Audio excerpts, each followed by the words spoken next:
All right, we're going to go ahead and bring this committee session to order. Thank you, everybody, for your patience. It's a jam-packed day, as I'm sure it is for everyone here as well. We have two agenda items for this committee session. We will first get an update on homeless shelter services during the hypothermia season, and second, the status of the Goody Drive bench shelter. So I ran up here, sorry. He was racing me, and Gabe won. And I am officially out of shape, let the record show. Got to do something about that. So if I could get the folks at the dais to introduce themselves, that would be great. And Ms. McMillan, if there was anything else that you wanted us to make sure in our introduction that we covered, that would be helpful as well. And so I just wanted to say in front of you are three things. So in case technology fails us, there's a hard copy of the slides. That's number one. There are responses to the questions that were in the packet, hard copy, and then a conversation you'll have later with MCCH. They've given you some written information, and you should have a speakers list next to you. And I think Councilmember Glass just had comments before he calls folks to start. Exactly right. And Councilmember Glass, I want to thank you for your incredible stewardship and leadership, and you're actually going to be helping to lead this session today, because this is very much in your bailiwick, and you're doing an outstanding job leading these efforts, and I, for one, and all of us really appreciate it. Councilmember Glass. Well, thank you, Mr. Chair. I appreciate that. It has been a privilege and honor over the last year working with the colleagues on this committee. And quite frankly, over the last year, visiting so many of the shelters and seeing the hard work that our nonprofit partners do day in and day out. And especially now at this time of year, it is hypothermia season. And so this conversation is critically important and timely.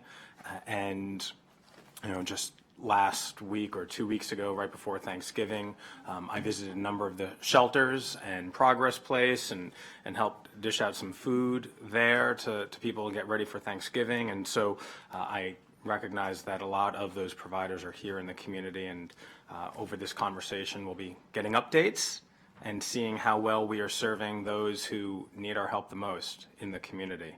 So with that, turn it over to Dr. Kroll or yeah. Great.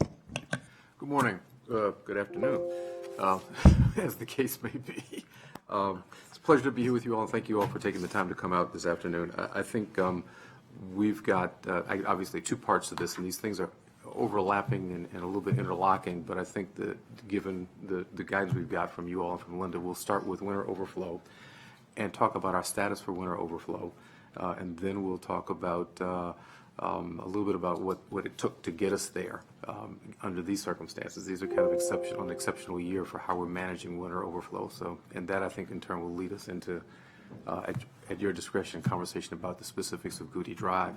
I want to start by saying, before I turn this over to Amanda Harris, our Chief for Services to End and Prevent Homelessness, that the last 4.5, 5 months have been a plate full of work around homelessness and sheltering for our community and challenges to meet the needs of the homeless in the community.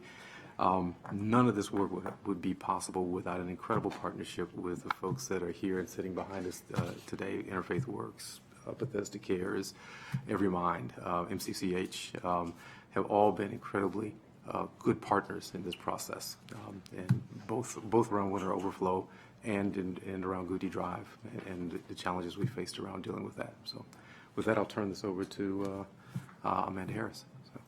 Thank you. Good afternoon. Amanda Harris, Chief of Services to End and Prevent Homelessness. And I would just like to echo what Raymond said. Thank you all to our partners for your amazing work during this time. It's been very stressful. I have been particularly impressed with the Montgomery County Coalition for the Homeless and Interfaith Works and Shepherd's Table in their ability to be flexible and to adapt very quickly when we needed to find a new location, and keeping us up to date on the things that were working and what wasn't working. I was amazed at how quickly they could move, and also how quickly government could move, because we don't have a reputation of moving quickly. So when push comes to shove, we work together to get things done. So thank you all for everything that you've done.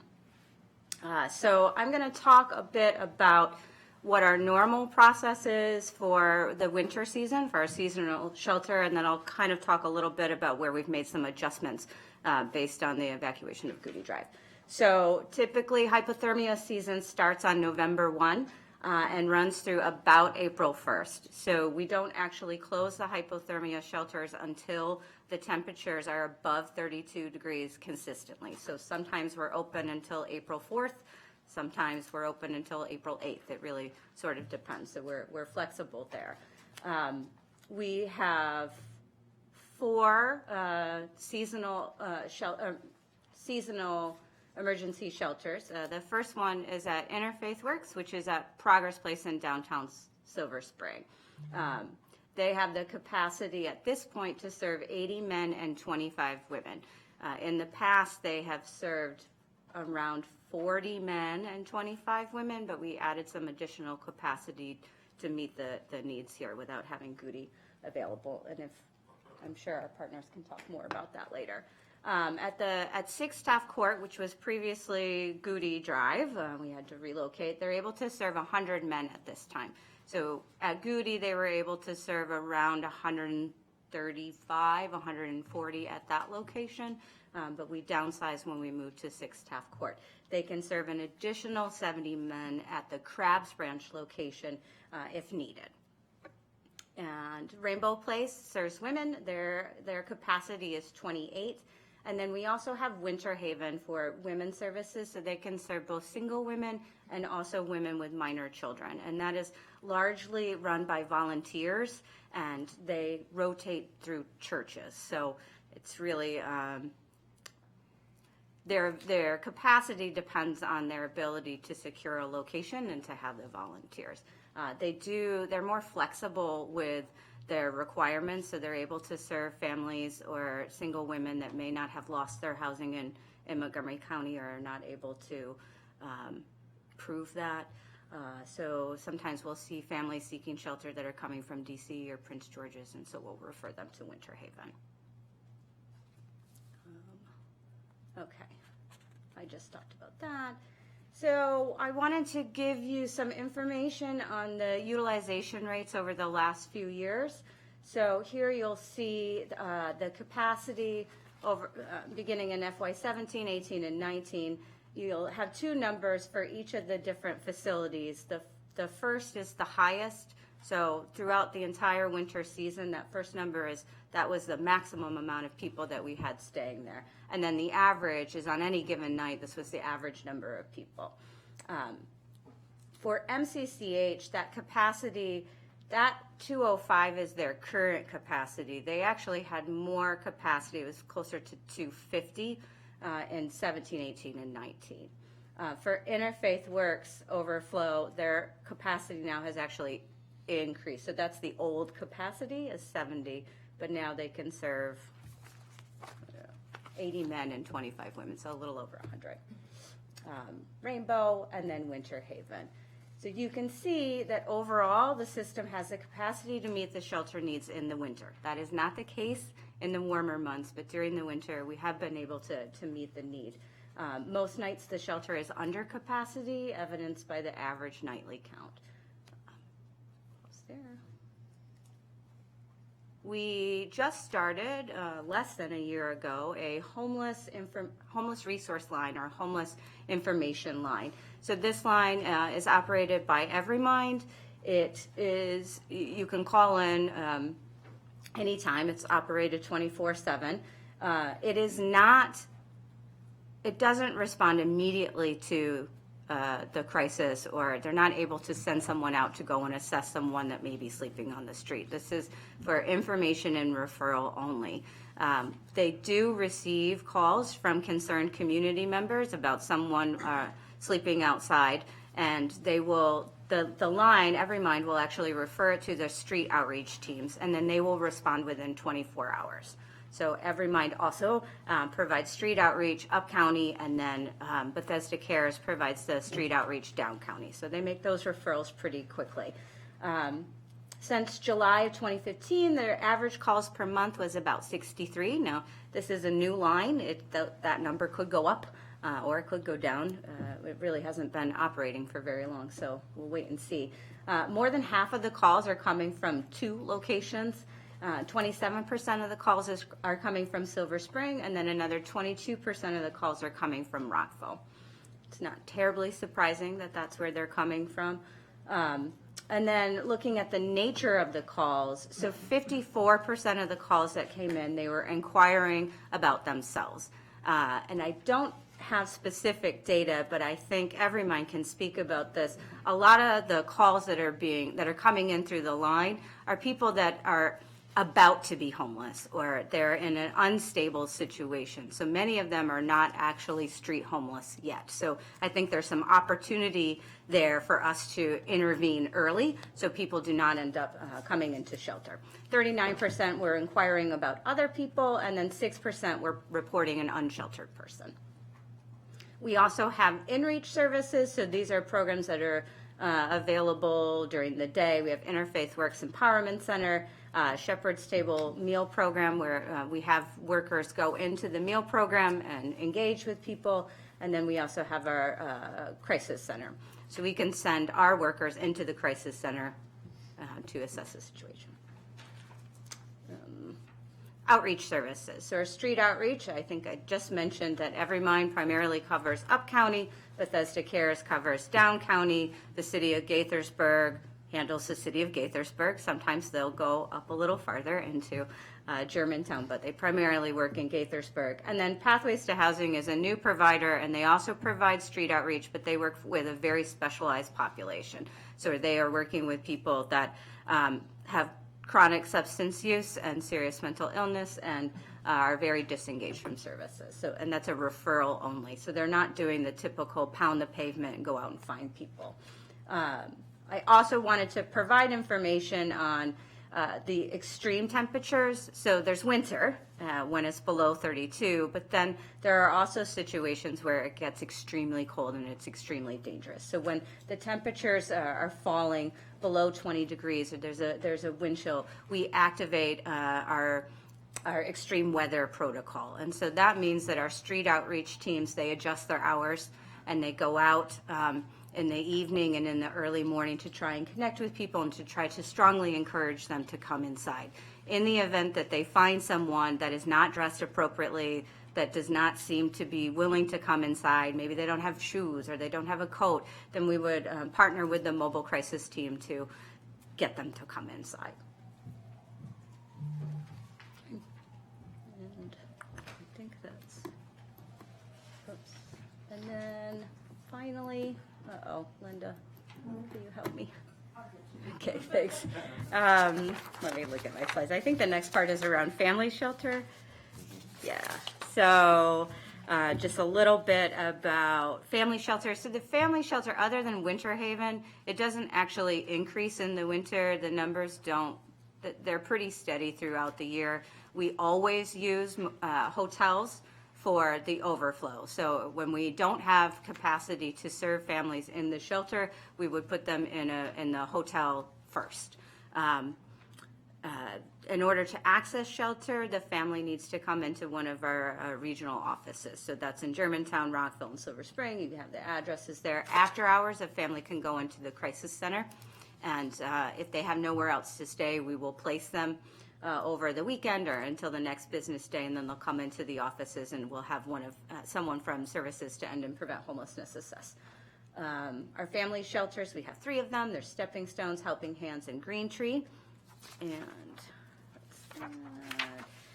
so I am pleased to announce that our utilization of overflow shelter for families is decreasing, which is great. We used to average around 30 rooms. At some point, it was closer to 60, 100, or we had a very open door for serving families. But since I've been here, we've averaged around 30. But in the last year, we've dropped that down to 25 rooms, which is really great. We've been able to work with a lot of families early on to help them resolve their housing emergency through problem solving, conflict resolution, and 72% of the families that were requesting shelter, we were able to help them resolve their emergency without having to go into shelter or motel. The other exciting thing, in FY18, an average of 13 to 16 families were placed in motel awaiting shelter. So sometimes, not all the families that went to motel actually needed to go to shelter. Some of them would just exit from motel into permanent housing. But many of them, there was this trajectory. You had to go to motel and then to shelter. Today, the average is only 4 to 8 families that are waiting for shelter. So we're able to take a family directly from assessment that needing shelter and put them into an actual shelter without having to go into motel. And that is the ultimate goal. It's very disruptive to go into the motels. It's expensive. It's not conducive for the children to learn and to develop. So that's our goal. I think that is it on that side. Question? Do you have any more comments? Yeah. Well, the only other observation is that, and I don't know if you want to do questions now, but because the other piece is to hear a little bit from David Dice about, and DGS about this exceptional winter overflow prep process that was made necessary by the situation at Goody Drive that required us to stand up a facility at 6 Taft Court and to expand the capacity down at Progress Place. And I think it would be useful to hear a little bit from David about that. And as you noted in your opening comments, Dr. Kroll, it has been a complicated year. And so I think hearing from Director Dice about how DGS prepared for MCCH or any other facilities, would you like to comment now or wait for? Well, I thought, for the record, David Dice, Director of General Services, based on what we were talking about earlier, I thought the committee would like to discuss the overall issue, and then we can get into the specifics. Because I think once we start getting into site specifics, we're going to follow rabbit trails and lose track of the bigger picture. I defer to the chair, but I would recommend doing that first. I think that makes sense. And then just so everyone knows, after we engage or conclude our conversation, we'll bring up the providers to ask them for input as to how this season is unfolding. But setting up back to maybe go directly back to you, Director Dice, how has the last few months been in preparing for hypothermia season, understanding there were lots of complications? There were scores and scores of individuals for whom we had to find shelter and inadequate facilities in the county to be able to do so. So that opening 100,000-foot question, how did you prepare and how are we doing in your own assessment? Two-part, right? Yeah, I'll speak to how we're doing right now. We seem to be doing well. We have enough capacity. The facility, 6 Taft Court, is up and running. We developed the 3rd floor at Progress Place to be able to increase the shelter capacity there. That is now fully operational. We're able to meet the needs. The report from Sunday, it was, I think 95 men were sleeping at 6 Taft Court, and then it was another 80 something. I wrote this down. 82. The providers can speak better to this, but we're still under capacity at both Progress Place and at 6 Taft Court. So we haven't had to open up Crabs Branch yet. I'm sure it's coming, but we are able to meet the needs. And so, speaking about 6 Taft Court, which I visited a few weeks ago, Director Dice, you want to talk to us about how you helped make that happen? What needed to be done? Transform office space into housing space. I'd be delighted to. Actually, and when we get back to Crabs Branch, we really, I'll address 6 Taft first, but when we get to Crabs Branch, of course, what we did at Crabs Branch goes back into the late spring and summer in preparing that for the issues that were discovered at Goody. But Six Taft Court is a little bit of framework because we still did not know what was up, what was happening, and what could be done at Goody. We were still doing the investigations, waiting on the NIOSH report. We began early to go out and look for, in anticipation that we wouldn't have an answer for Goody by the winter. We started early to look at a number of different alternatives, and in fact did look at light industrial areas, about 10 or 12 different sites, unsuccessfully. There's plenty of sites for this particular use, though. It was a challenge to relocate those services in certain areas. So it became quite a scramble until I became aware of the fact that the city of Rockville had purchased the building at 6 Taft Court, which abuts to the now old former Redgate Golf Course. And the city had intended to renovate that building for multiple office and staff uses, including some of their maintenance staff and other offices of the city. But I also knew that that work was, while in design, was not anticipated to begin until the spring or summer of 20.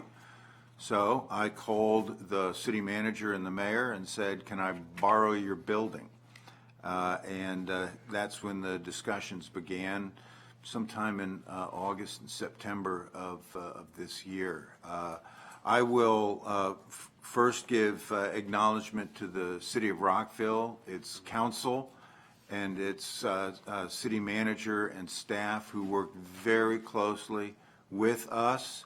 And then mostly, I'm going to give the lion's share of the credit to the Facilities Management Division of General Services, because that really was an all-hands-on-deck effort. Part of the package that we negotiated, and some of this is outlined on page 4 of the handout that Linda passed out to you in response to answers to your questions. But so we sort of did a help to the city of Rockville. We knew that in the course of their renovations, they were going to be doing a demolition of the interior of the building. We offered to do that for them, since we would have to do that anyway to use this as a shelter for the November through April timeframe. So we worked with them. They were knowing what their anticipated reuse of the building was going to be. Part of our offer was to do a lot of that work for them. We are paying a lease, but it's a low-cost lease in exchange for in-kind services that we negotiated with the city. We will have brought in some other equipment to support the shelter. Again, DGS staff were scrambling like crazy to identify what could be done, and as Dr. Crown mentioned earlier with the providers, we started off with daily phone calls, then weekly phone calls that are still going on to address the critical service needs issues, from bringing in trailers with additional toilet and shower capacity. It's an office building. It's not a shelter. Bringing in washers and dryers, bringing in food warming services, and so turning an office building into a shelter is not as easy as saying that you're turning an office building into a shelter. When we leave, and we committed to the city in our agreement with them to be out before April 30th, we will also do the demolition of the space that we've occupied, clean it up. This is a building that had actually been vacant for some years and showed all the signs of a vacant building. Buildings, as you know, are meant to be occupied, not unoccupied. So we had to go in and update air handling units, completely update the fire service panel, the heating system, brought elevators up to code, had to put in ADA accessible parking out front, as well as dealing with thresholds and maneuverability in the space. So it was no small task, but all those things would have had to have been done by the city anyway. And so we, again, felt like it was the right opportunity at the right time. We finished our work about 2 days before November 1st. Literally, all of this work was accomplished in about a 4-week period. It's astounding when you think of how much was done, how much had to be removed and brought in. And again, the partnership between DGS, HHS as our client, and the service providers has been a remarkable thing. Amanda mentioned that she was surprised to see how government works. I think government sometimes gets a deserved rap, but I think most of the time we do what we see here. There was a public need of a community that needed a response, and I think the county adequately stepped up. I want to reiterate your words of gratitude for the city of Rockville, quite frankly, for which this could not have been accomplished. And I know that we were, members of the committee were in conversations with city leadership, encouraging them, thanking them for what we hope that they would do in making sure that those who needed housing would find some in this chilly season. I just have a few more questions before I turn it over to my colleagues. None of this, let me rephrase that.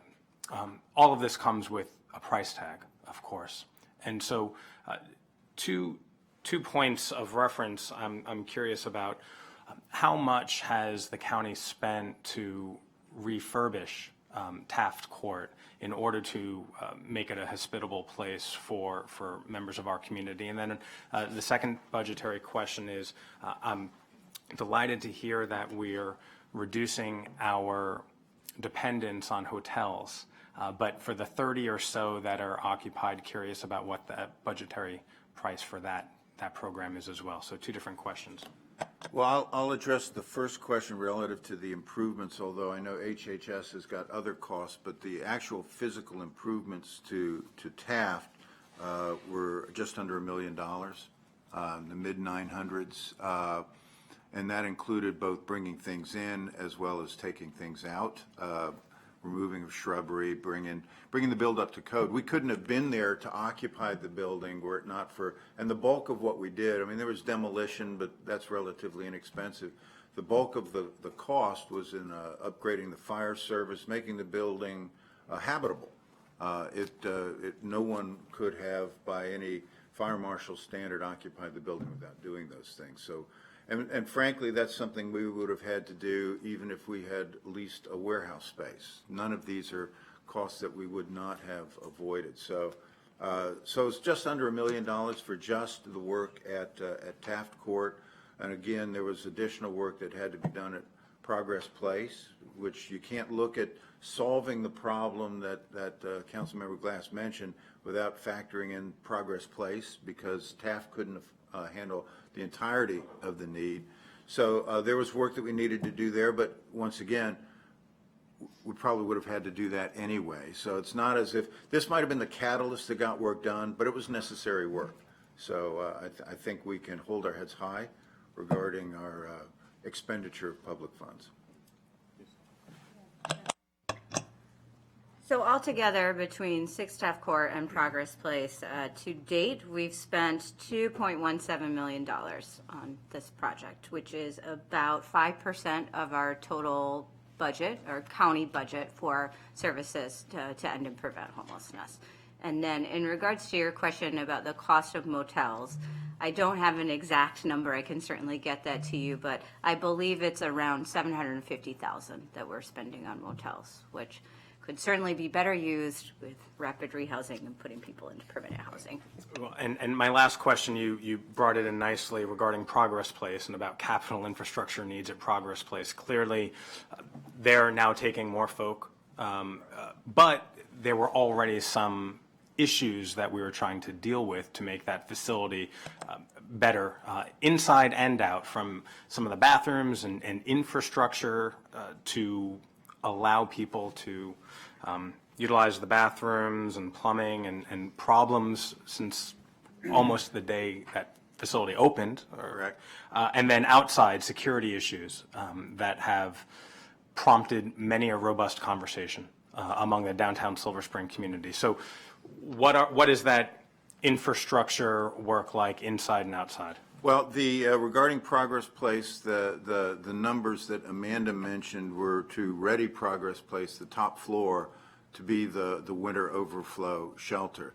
What you're discussing are other work that is underway to harden, if I use the term harden Progress Place. When Progress Place was built, that was the first structure of its kind the county had ever built. And the program of requirements that Department of General Services uses as a guide for the design standards and specifications of the building, working with, if you recall, this was a public-private partnership where we had swapped a piece of property to get a building built at substantially no cost to the county, which is still a good deal to this day. But the specification and standards to which the building was designed, in retrospect, were probably softer, more of a hotel standard, as opposed to a hardened standard that can be subject to the frequent use that a facility like Progress Place experiences. I have said that if we were going to do this again, we would apply a lot of lessons learned. So what we're doing now is going back into the rooms and the showers and throughout the facility to put in fixtures that are virtually unbreakable, making improvements to air circulation and other issues that, since it is a shelter, it had, for instance, when it was built, an emergency generator that's called a life safety. It's enough power to get people out of the building. But this is a population that has no place to go when they get out of a building. It's not a library or a recreation center. So a substantial part of our costs, and it's about $2 million, about a third of that alone is an emergency generator, so Progress Place will never close. And I think that's an important benefit to the community, particularly with the challenges faced in Silver Spring. So again, a lessons learned, but once we're done, the facility will be as it probably always should have been. I appreciate the candor because I agree with the assessment. Other part of that question, though, was the security cameras, which the community and the facility have been waiting for. We worked closely with county security, and the chief of county security, Michael Gordy, is with us today if you wanted to bring him up and ask him, but we worked very closely with them. When it was built, the facility's security function was isolated to itself. Again, probably not what it should have been. And whatever basis for decisions that were made back in that day, we worked with security to network it in to the county security system, so it's much better. And also, as you've indicated, increase the number of cameras and site security than what originally was there. Councilmember Rice. Thank you very much, Mr. Chair, lead. I want to pick up where Councilmember Glass left off in terms of his conversations about price. So we're looking at $3.17 million. Have we thought about filing an insurance claim? Is that something that's underway in terms of what happened at Goody and the response? Well, I think because the results of Goody are still undetermined and conclusive, we have the NIOSH report. We still need to go over that and determine what can be done and what should be done. Department of Environmental Protection can speak to their actions. So I don't know about what is claimable at this point and what would not be. Okay, well, I would suggest we certainly want to look at that with the sizable amount of money that we've had to outlay to make this happen. I think it would be a reasonable push for us to do to try and recoup some of the loss that's there. So I'm going to go backwards a little bit and talk a little bit about, and Amanda, you had talked about this at the beginning, with regards to how it is that we respond to people. And I know that my office had been in contact with both MCCH as well as Every Mind when it came to outreach in the community. Every time around this time, we often see people, and so the question always is, who should folks call and what is the response? And I don't think that we yet have, while we do have a number, a clear delineation of what the expectations are to the general public as well as to individuals about what that response looks like.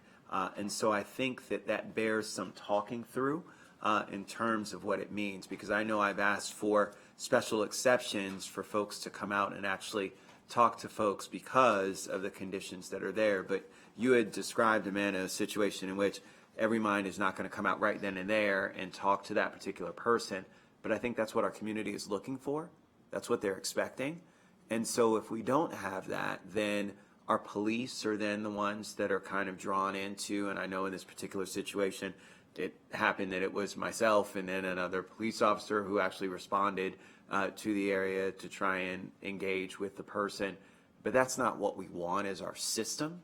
And so from that perspective, if we're going to start to say what it is going to be, 4 people or even 6 people for a county of 1 million, even though our cohort is significantly smaller, still isn't enough. So let's talk about that plan. Let's talk about what the vision is, as well as where we'd like to be if we had the adequate budget. What would a structure like that look like?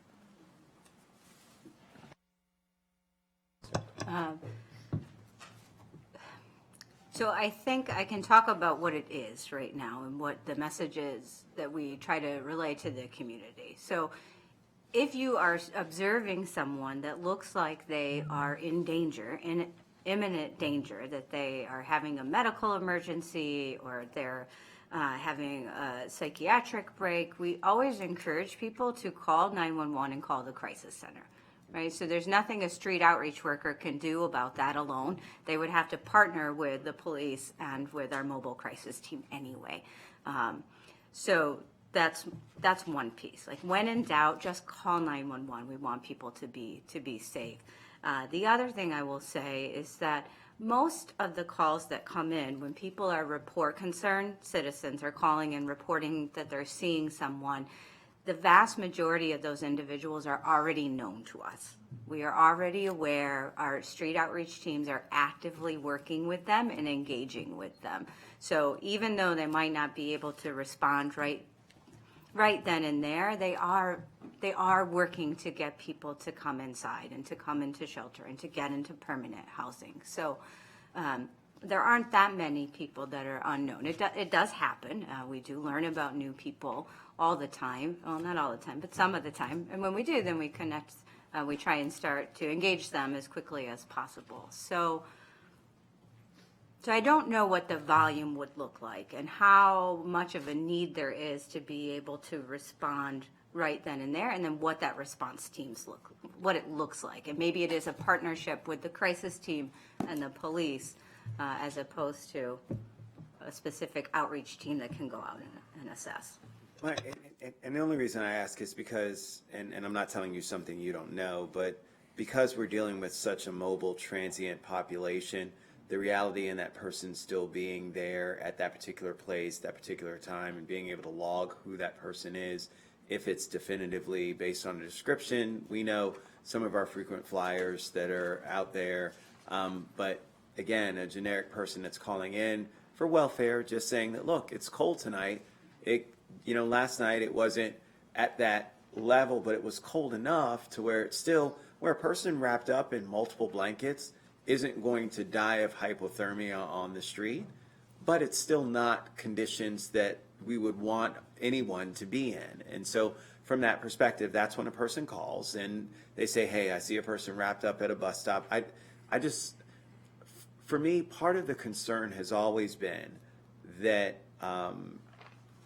we don't, that kind of is the one thing that kind of slips through, where we really don't have a set, this is our process, this is what happens, this is, a person responds within a certain amount of time, this is what happens, they're logged, they're whatever. It's just kind of whatever happens, right? If a person happenstance to be in the area, they may go by and do it. It may be that it's like a day from now, they'll go and check the same area, and then the person's not there, and then they just log in. Well, it went there and the person's not there, so I guess they're fine or whatever. And so from that perspective, and I'm not saying that one situation is the right situation. I don't have what the answer is, but I don't think also that if we're trying to get to that level of that functional zero for all, including the chronic, that we want to, have that piece still kind of languishing out there. And so, and you may not have an answer now, and that's fine. Yeah. But I think it's something we might want to think about, just in terms of what some of the next steps for us are, in terms of how to continue to evolve our system. you know, whether it's working with mobile CIT teams that are tied with the police and having them, or with our fire department, or whatever the case may be, to just say from a local perspective, do a local welfare check. There's a process and a procedure that's in place just to figure that out. I think that would be helpful instead of just kind of leaving it up to kind of like it is what it is, so. So a couple of things about that. One is that you've touched on homelessness, mental illness, substance abuse, et cetera, et cetera. And the reality is a couple of things. One is that our ability for anyone in the county to call in and to leave a message for us and let us know that there's someone there versus our ability to say back to them, yes, we've dealt with this or we're dealing with this, is going to be differential always. We will never have the capacity to call everybody back that has ever called us and let us know that. But we do log and do try to track and reach out to folks. We will lose some folks, I think, along the way. They will be gone or whatever. The other thing that has to happen is that we are, you've touched a couple of different spaces in human services, the crisis center, the CIT teams, our homelessness outreach, all three doing outreach in a couple of different times and places. I think that and equipped slightly differently. If there's a future in this that I see, it's looking at how do we do an integrated response that is an outreach team that is capable of responding to the psychiatric issues, to the substance abuse issues and the mental and the homelessness issues wrapped into one outreach team, into an outreach package. I don't think we're there yet. We have those separate teams operating, and that is something that I see going forward in the future. The last thing I would say to you is that at the end of the day, one of the challenges we face in the community we have to continue to talk about are individual rights. And we do not have any laws in the books that allow us, absent imminent risk, to say to you, we're going to pick you up and take you off the streets because you're dangerous to yourself. So that if someone is not disrupting the peace, they are not violating any laws, and they refuse to come in off the streets, unless the temperature is so low that we see this as an imminent risk to safety, we have to try to give them blankets and encourage them to come in off the streets as best we can. But it is within their rights to stay there. And that's the unfortunate reality of how the society is structured right now and how we deal with homelessness and how we deal with folks who are on the street. So my last one before I turn it over, because I know we're going to get to specifically with Goody, and I have a myriad of questions. But Mr. Dice, are we prepared that if we were to have a run and say we had an additional X number of folks who came and identified themselves, the Farmer's Almanac, which I encourage everybody to follow. I'm telling you, I told my wife this. It's the one thing that I can actually say to my wife I was right about. When we got married on April 8th, I told her we were going to have this huge thunderstorm and it was going to rain. The day started off beautiful, and then all of a sudden these huge black clouds started rolling in. That's not ominous about my marriage. But it came in and it just downpoured. And I said, I told you so. I knew this was going to happen. Not only that, but it also said that the following day, it was going to be a snowstorm. Now, this is April 8th, mind you. April 8th going to April 9th. Very odd that you'd have a snowstorm, but a snowstorm so much so that it actually closed down BWI Airport. April 9th, 2000. Look it up. Honest God, truth. And we were going to fly out to Aruba for our honeymoon. I had booked an early flight at 6 a.m. because of that. We got out and made our honeymoon because of the Farmer's Almanac. So, the Farmer's Almanac has predicted this is going to be an incredibly horrific winter with tons of snowstorms. And so from that perspective, I'm just concerned that a lot of people who normally try to tough it out won't be able to do that this year. Do we have the capacity that's necessary? And I know that we looked at the averages and looked at, but do we really think that we are where we are? And do we have a plan in place that if we do run the limit of capacity there, of other kinds of things, have you already worked in some of that contingency? We have, because I noticed that the black band on the woolly caterpillars is longer than it is this year. Now, we have mentioned before the Krabs Branch Way. Seriously, now, come on. Crabs Branch Way overflow shelter is there and can accommodate, Amanda, I don't know how many? 70 folks. We also, of course, as you know, in severe weather emergencies, can turn county facilities over as shelters. And so we didn't used to, but now when we build a recreation center, it is with it being an emergency shelter in mind. And some of our other community and recreation centers, we've actually gone back and retrofitted so we can bring in emergency generators and power those. So that is in the case of dire emergency, which we would do also if it was when the derecho came through in the middle of the summer a few years ago. We did the same thing. So yes, we have emergency capacity. And I would just add that last year in January, our unsheltered count was 75.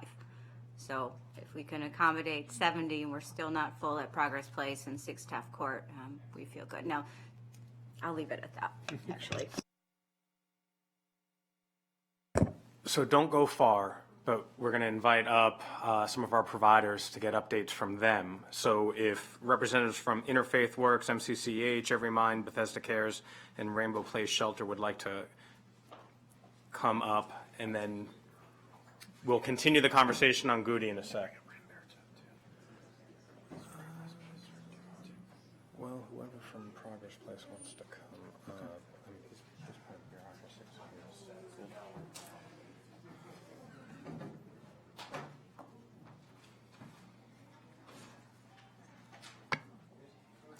So, Ms. Harris and Dr. Kroll, maybe if you want to make room so others can come up, but you'll be up shortly.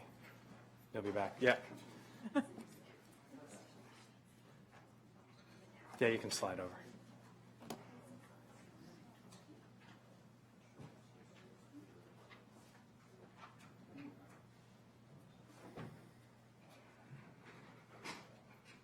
Well, I'm glad you're all here. Thank you. As I said earlier, thank you all for your hard work. I know it has, as we've heard, and will continue to hear, it has been a tough season. And as the Farmer's Almanac informs all of us, it will become a harder season, quite possibly. I learn more facts about you every day. So I think because we want to hear from you, but then we know that we have another critically important part of this conversation after you, I think in given the time that we have, it's best if we can just go down the panel and everyone can just give an update as to how you all and your organizations are doing, and then we can engage in a conversation thereafter. Would you like to start with Every Mind and Bethesda Cares, because they could talk to you about the intake, which would be Excellent. the information line and the outreach, and then you could move into the folks who are doing. Great suggestion, Ms. McMillan.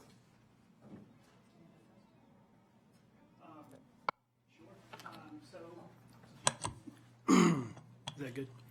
Yeah, so at Bethesda Cares, we're serving Yeah, introduce yourself, please. John Mendez, Executive Director of Bethesda Cares. So at Bethesda Cares, we're basically serving anyone down county experiencing unsheltered homelessness.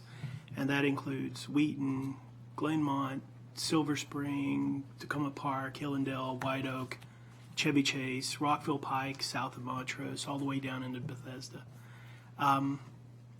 So what we do see on average is anywhere from 50 to 70 people who are unsheltered on a given basis. Amanda mentioned, I think there was 75 people in the January count that were unsheltered last year.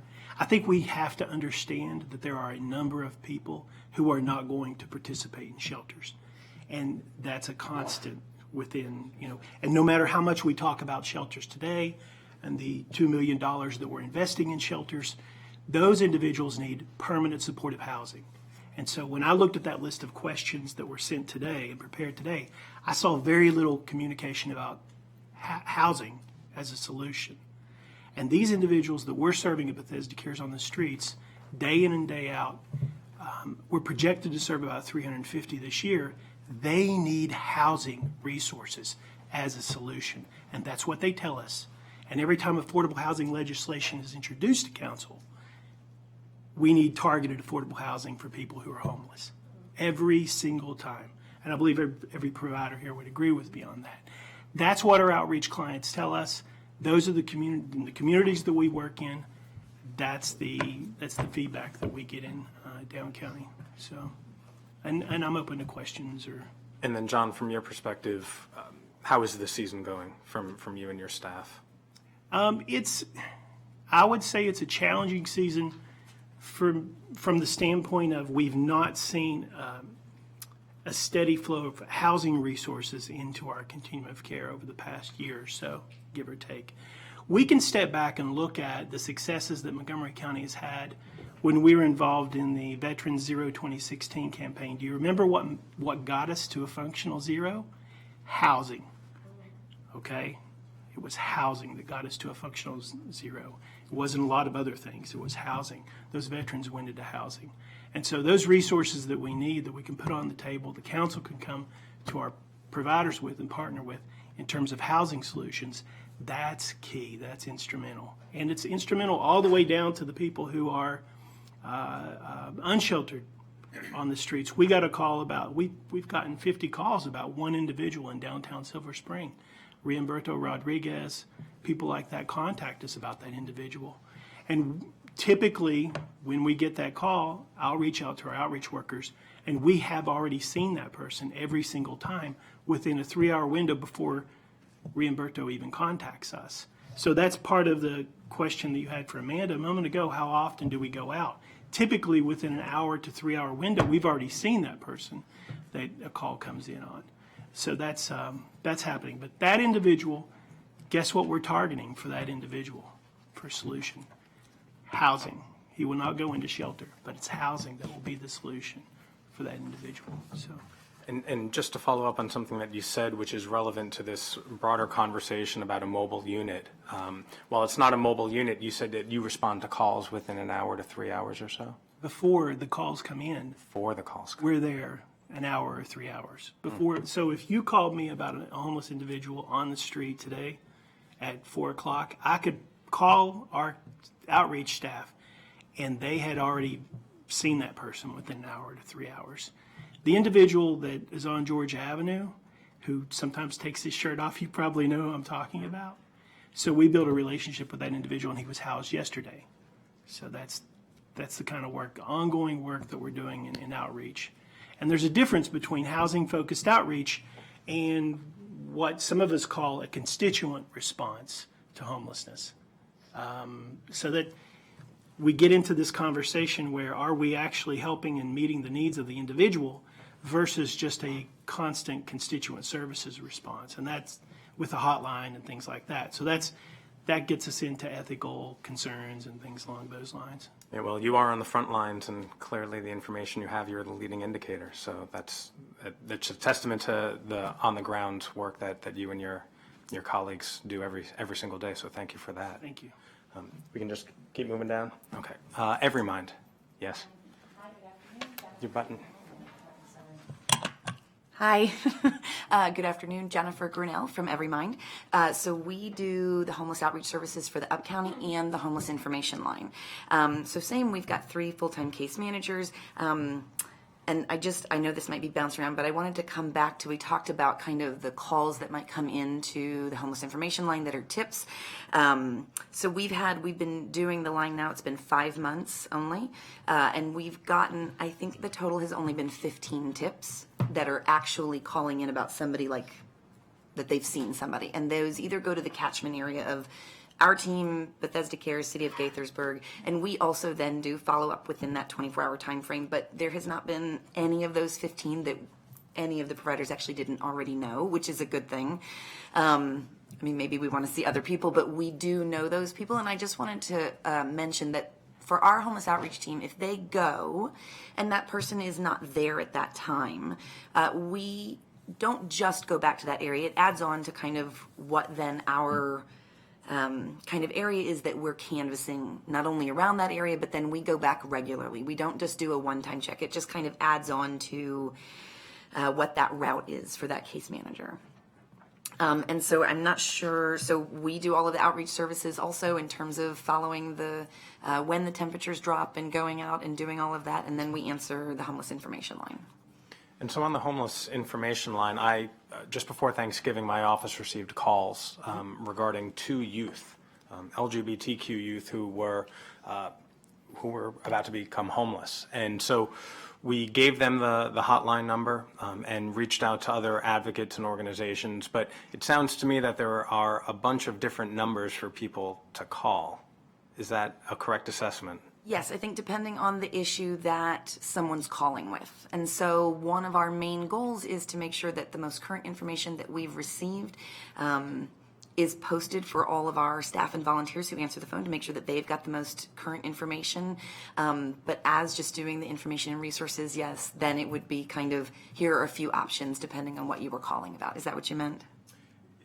Yes. I mean, basically trying to figure out if there's a one-stop shop or how integrated all this information is, and from you being the service provider, if there are suggestions you have for making the communication even better. I mean, certainly, I think all of the providers in the county work well to try and figure out what is the most current information, where can we refer people to. Our goal really on the line when it comes through on the homeless information line is to try and give the best resource that's possible depending on what the issue is. But it's also then, our responsibility and all of us as a community make sure that we also have the most correct information to give somebody. So some of that is just through the provider networks and the emergency services meetings, making sure that we've got the most accurate information to be able to give our volunteers and staff who answer. Absolutely. I mean, ultimately, the goal here is to make it as easy as possible for someone to refer somebody to housing or any other types of services, which could be life or death, quite frankly. Did you have a question? No. Okay. We good? Okay. So now we can just basically, if you want to go down and provide other updates. My name is Lauren Paiva. I'm the Executive Director at Rainbow Place Shelter. So if you're not familiar with Rainbow, we're an overnight shelter for women experiencing homelessness. So by overnight, we're open from 7 p.m. until 7 a.m. So that, your Farmer's Almanac is freaking me out a little bit because, we're budgeted for as an overnight. And of course, we always know there are going to be inclement weather days where we do stay open. We keep our staff in and we bring in staff to make sure that we're not sending women out on icy, snowy streets when the ride-on is closed, the schools are closed. So we absolutely do plan for that. We just don't plan for as many days as it sounds like you're expecting. We have found that it's been a challenging season so far. We've only been open just over a month, but we have kind of seen this happening, so we've added a position, a clinical director, to work more closely with case management staff so that we can meet the needs of this more vulnerable population that we're seeing. And we also collaborate very much with Interfaith, Every Mind, Bethesda Cares, the Crisis Center when individuals come up that they need to find a quick solution to get them sheltered as soon as possible. So I think we're uniquely able to do that because we have a little flexibility. We've tended to have a couple of open beds the last 2 seasons, which has been great. We used to just have 25. We increased that to 28, and we were, over the last 2 seasons, again, we've seen that number come down slightly. We're at 26 right now, which gives us that flexibility when something happens last minute, we can shelter someone who wants to be sheltered. Excellent. Thank you. Ms. Hong?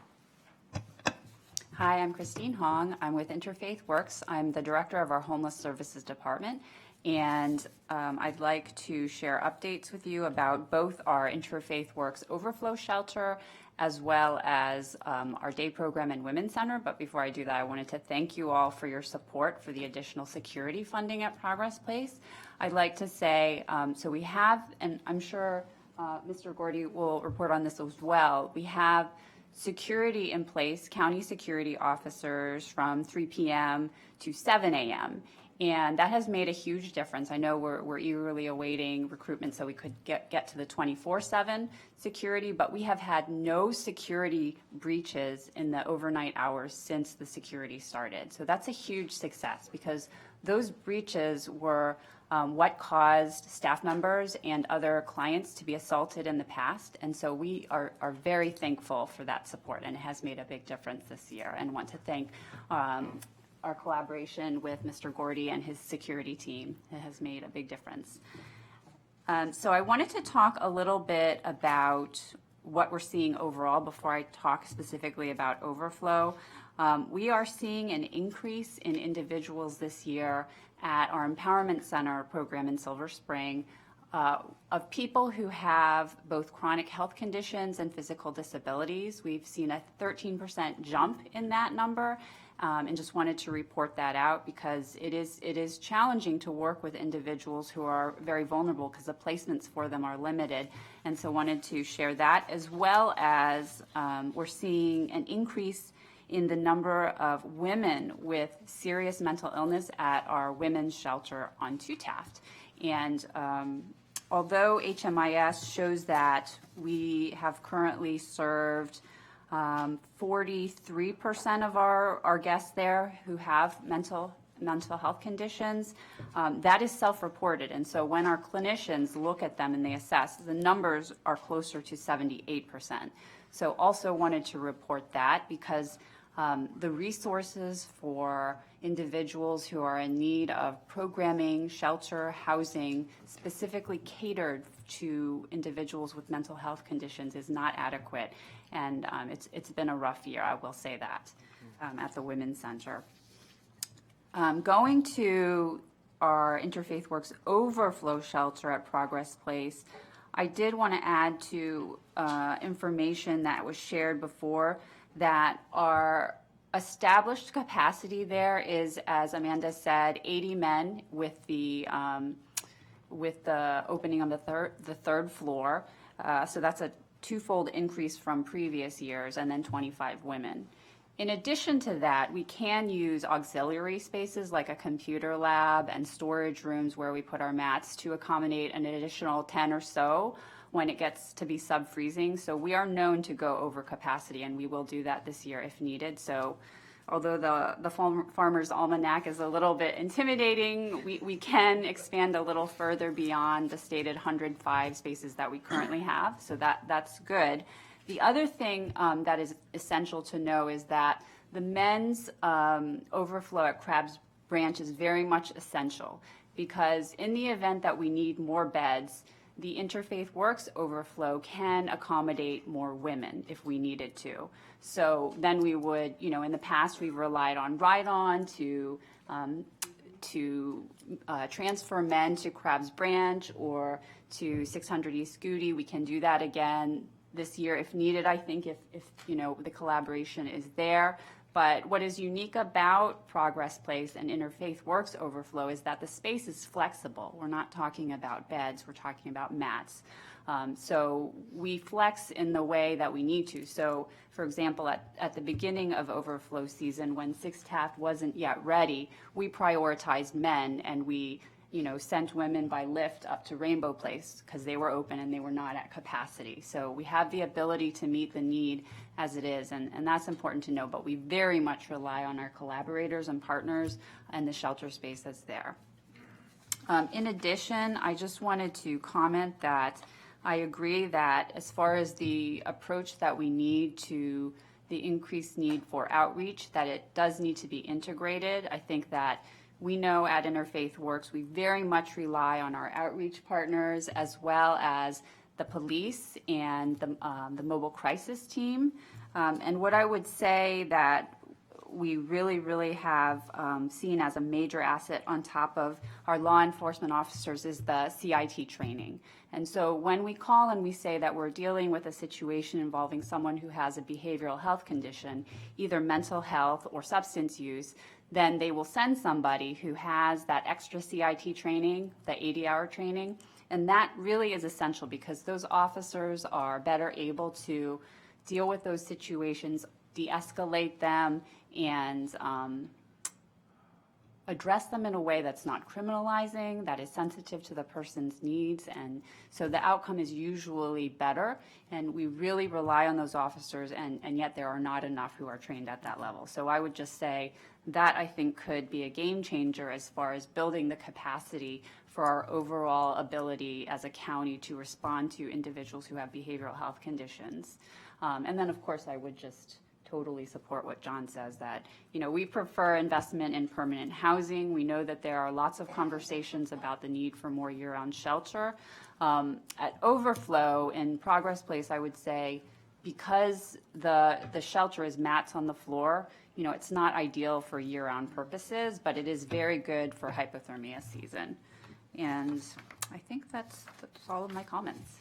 Well, thank you for sharing with us the level of collaboration that you all do. And, you set example for all the providers in the county to really work together to achieve a shared mission and under hard circumstances, internally and externally. So thank you for that. MCCH. Hello, I'm Susie Sinclair Smith. I'm the Chief Executive Officer of the Montgomery County Coalition for the Homeless. I couldn't speak more highly, and I'll start out with the county, of the Herculean efforts that have been undertaken to help us address issues at the Goody Drive campus and then move to 6 Taft Court. We were very happy to be supportive with the Rockville Council to encourage their vote, to also help them with the planning of the space. So I just want to at the beginning send out a heartfelt and deep thank you for the county. I'm so glad that you have noticed that we have an incredible collaboration and communication amongst each other. And I know we all take hypothermia season very seriously, knowing that we are responsible for no individuals, families dying during inclement weather. And we have been running the men's shelter. That's why you didn't hear us in the conversations about the women. We do serve women and families in our permanent supportive housing programs. But we've been running the men's shelter for 30 years now at the Goody Drive campus. We started out in trailers, then we had a partnership with the Home Builders Care Foundation, as well as the county, built out the campus, developed a very dignified shelter where we have intense on-site services, including case management, housing location, on-site behavioral health services, on-site primary care services. We have an employment lab. We've added a new position, a diversion specialist, to help people who are coming into the shelter maybe reconnect with their family and keep them out of the homeless services system. I also want to talk about, just quickly, and we call our shelter the Home Builders Care Foundation when it was in the old location, but we played a pivotal role in efforts to end both veteran and chronic homelessness as we identified people who came into the shelter and connected them to the housing resources that they needed. And just quickly, emergency shelters where there are, and I love my dear friend John, and we work very well together. I think in the ideal world, referring people directly from outreach to housing is wonderful, but emergency shelters play a very important role in the crisis response system, helping people meet their urgent needs and connecting them to the coordinated entry system and move into housing as quickly as possible. As you know, we have our 2 contracts. We have really worked for our hypothermia contract. It's very important for us to be ready on November 1st. My office was right across 50 yards from the front door of our old shelter. November 1st, we had a long line of men waiting out in the parking lot. When I came to MCCH 8 years ago, we had men who'd stayed at the shelter for 10 years. We have turned that upside down, where we provide resources to help our clients move out within 30, 60, and 90 days. We have worked diligently while the Taft Court was ready to be open right before November 1st. The certificate of occupancy was not ready, so we did not open our shelter until I think it was around November 6th. So we understood that men who were needing shelter on November 1 went down to Silver Spring, and then we opened later. At the moment, we're very concerned at our low numbers, and the reason the concern is because we're afraid that there are men who are not accessing emergency shelter. We have been working very diligently with our county and nonprofit partners in putting together a crisis, a response system, a communication system, but we do know that because we've been providing shelter for 30 years, men come directly to us. In trying to fit, and I'm going to hand things over to Jen Schiller, our Chief Programs Officer, but in trying to figure out why our numbers are low, we've identified a number of issues. Last night I did go over to the shelter. I happened to be in the neighborhood and asked some of the men how did they find out about the shelter. There was some confusion about, where 6 Taft Court was. I knew that there were supposed to be signs on the front door of Goody Shelter. I went over there and there weren't any signs. So I think that we've all worked on creating a systemic response, and I think we need to continue working on that to refine that. But let me turn it over. One particular issue, and I do want to applaud the Department of General Services and HHS and other divisions for their help, but our bathrooms are far from adequate. And one resounding word that I heard from our men last night was that they want to go back to the overflow location because there are dignified bathrooms there, which I think we can all appreciate. So I think that there are other advantages to Crabs Branch at this point. I also think I've heard through one of our outreach providers that word is out that the bathrooms at Taft Court are in such condition that it may dissuade some people from coming to 6 Taft Court. So let me hand it over to Jen. Hi, I'll be brief. Jen Schiller, Chief Programs Officer at Montgomery County Coalition for the Homeless. So like Susie said, we were concerned that the number of men that we saw in November were around 150. So in 2016, in November, we served 269. In 2017, 247. In 2018, 298 men in November. So because of our commitment to ensure that no men die outside during hypothermia, we sort of kind of did some digging around and said, okay, with all of this crazy displacement and evacuation, what has been the communication plan, the strategies, and we realize now that there have been some systematic and mistakes and failures so that the population actually doesn't know how to find us. And MCCH, we weren't in charge of the communication plan, but we didn't test that communication plan, and that's actually part of my responsibility. And so I apologize for not testing that plan soon enough. So we started to test the plan. We started to call the homeless hotline and ask questions about where the shelter is, how can I get to the shelter. We asked in English, we asked in Spanish. In Spanish, we received call 911.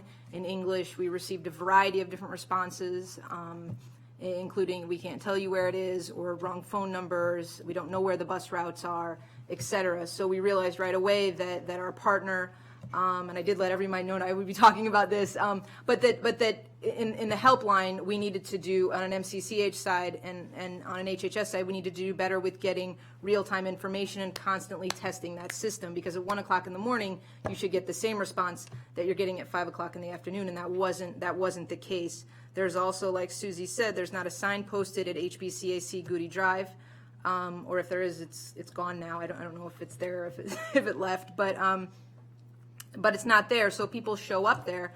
And somebody asked me, well, how do you know people are showing up still at Goody Drive? Because you got all these people in Silver Spring, and you have people at 6 Taft. How do you know that people are going there? So on November 13th, the administrative offices of MCCH were broken into. According to the police, there were 20 people that had been living just in our administrative office.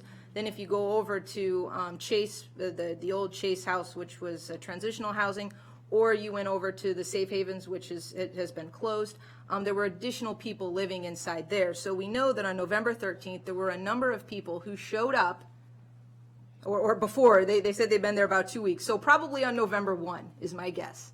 People showed up on the Goody Drive campus where they've been coming for 30 years to shelter. Nobody was there. They needed a place to sleep.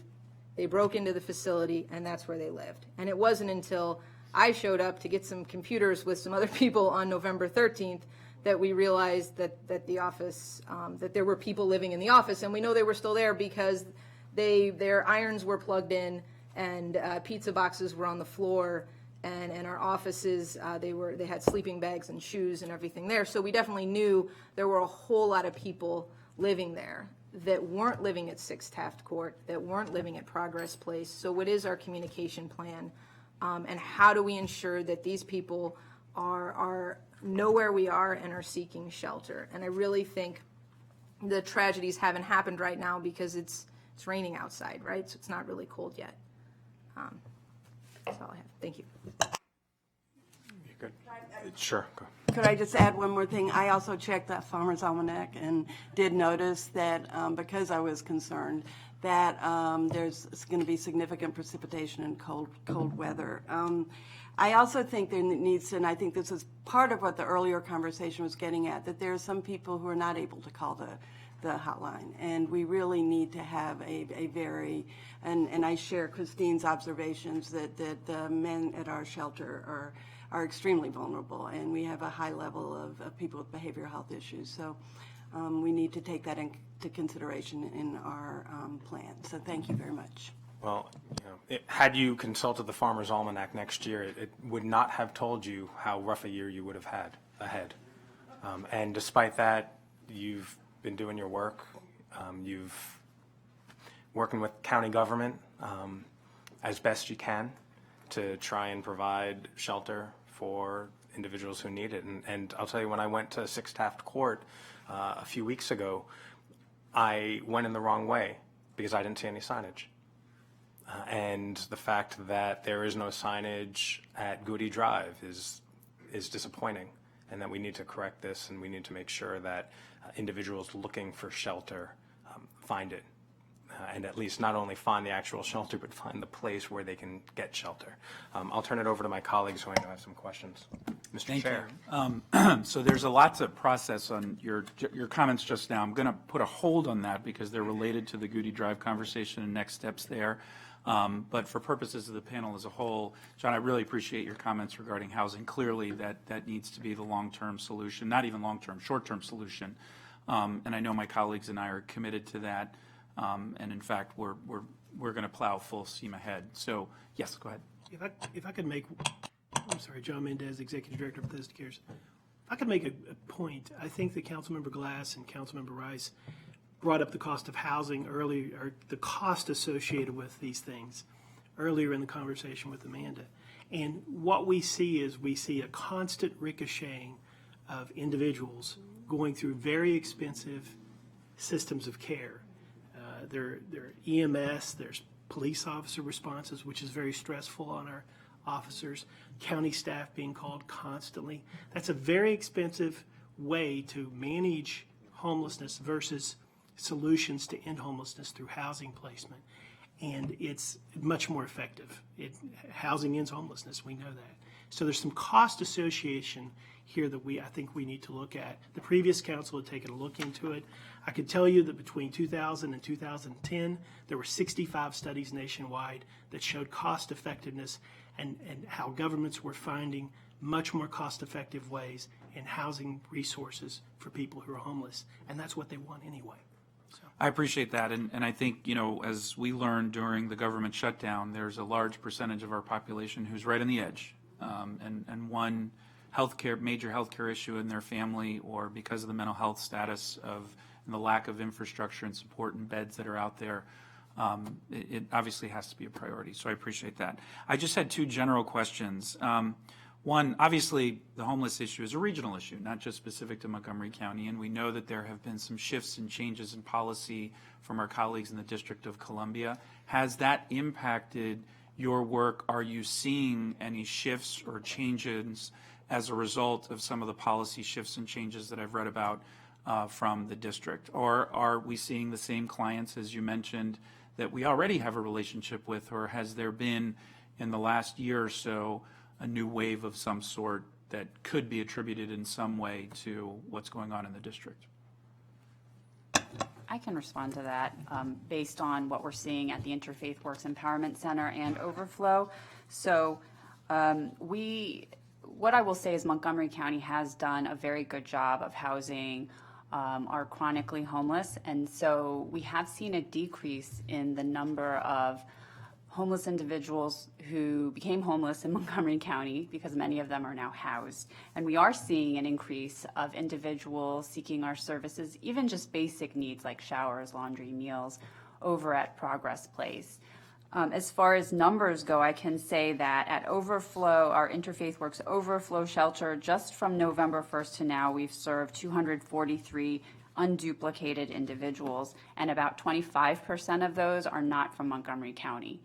What we do is we say, you can stay here for 5 days. But then we know beyond that, they're going to be taking a bed, a mat that really needs to go to a county individual. So I will say, yes, we are definitely seeing an increase in individuals coming from particularly DC, but also some from PG and other jurisdictions in the last, I would say, 2 to 3 years. But we are definitely noticing it this year, and we noticed it last year as well. That's helpful. Yes, Susie. We are holding steady at our about 10% of the population we serve being from outside of Montgomery County. Our policy is to serve them for 30 days and work to reconnect them from where they lost their housing and with the service providers and community that they came from. I would like to put in a plea at this point to open up overflow. I do think that we can serve more people at this time and have the deep services available for people, as well as meals and everything that's needed. And I do know that there are different issues that Silver Spring faces, but we find that in Rockville we were able, the highest census that we have served in one season has been 235. But we do see predominantly Montgomery County residents. Thank you. And then my final question for now, because I know we want to get on to the next item on the agenda, and I know my colleague Councilmember Rice has some questions as well, is, our homeless population, just like our general population, is aging. And I was reading an article, and there was a story on NPR not long ago about the large number of seniors who are entering the homeless population. Is that something that we're seeing, or is there a trend in that regard? Because that obviously presents a whole new set of challenges. Yes? Yeah, so I would say when I mentioned that there was an increase in the number of individuals we are seeing with chronic health conditions and physical disabilities, I think a large number of those are the increasing number of people 62 years or older that we observed. We observed last year in the PIT count that those numbers have increased significantly. So yeah, I would say that is the case, and also that bears out at our Women's Center as well.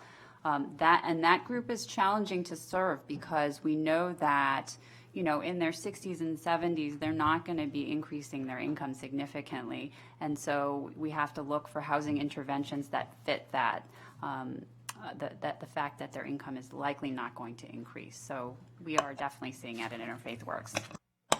And I think it goes without saying at Rainbow Place, we're seeing these same trends, absolutely. Mm-hmm.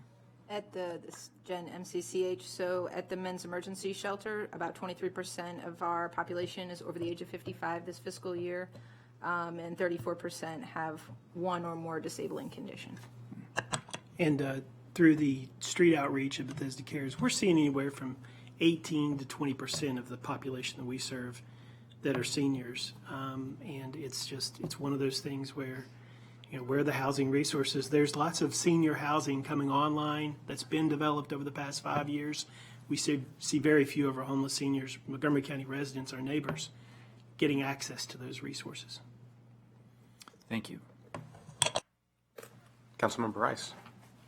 Thank you very much. So one of the things that was kind of interesting is, Susie, you were talking, I just decided to type into Google, Montgomery County Homeless Shelter. What came up first is Montgomery County Coalition for the Homeless, 405 East Goody Drive. And so it's kind of interesting because a person who's looking for a homeless shelter in Montgomery County would probably send someone there or think that that's a place to go. And it says open, closes at 5 p.m. I'm assuming that's the office and not the, but I mean, it's one of those where, again, it's those kinds of things. Now, of course, obviously you can click on the link and get, but it's like there's information that's still floating out there that, and much to your point, it's like we need to make sure, and it's to the point that I was talking about before, about having this clearinghouse, and something that the lead was talking about, to where it would be easier for all of us if, and I know that Every Mind kind of has just gotten this, right? So again, it's just been put on your plate. So, but it is going to be important that we have a consistency around what it is that we're telling people in terms of the message, the information, the resources that are available, all those kinds of things, where to go, how to get around.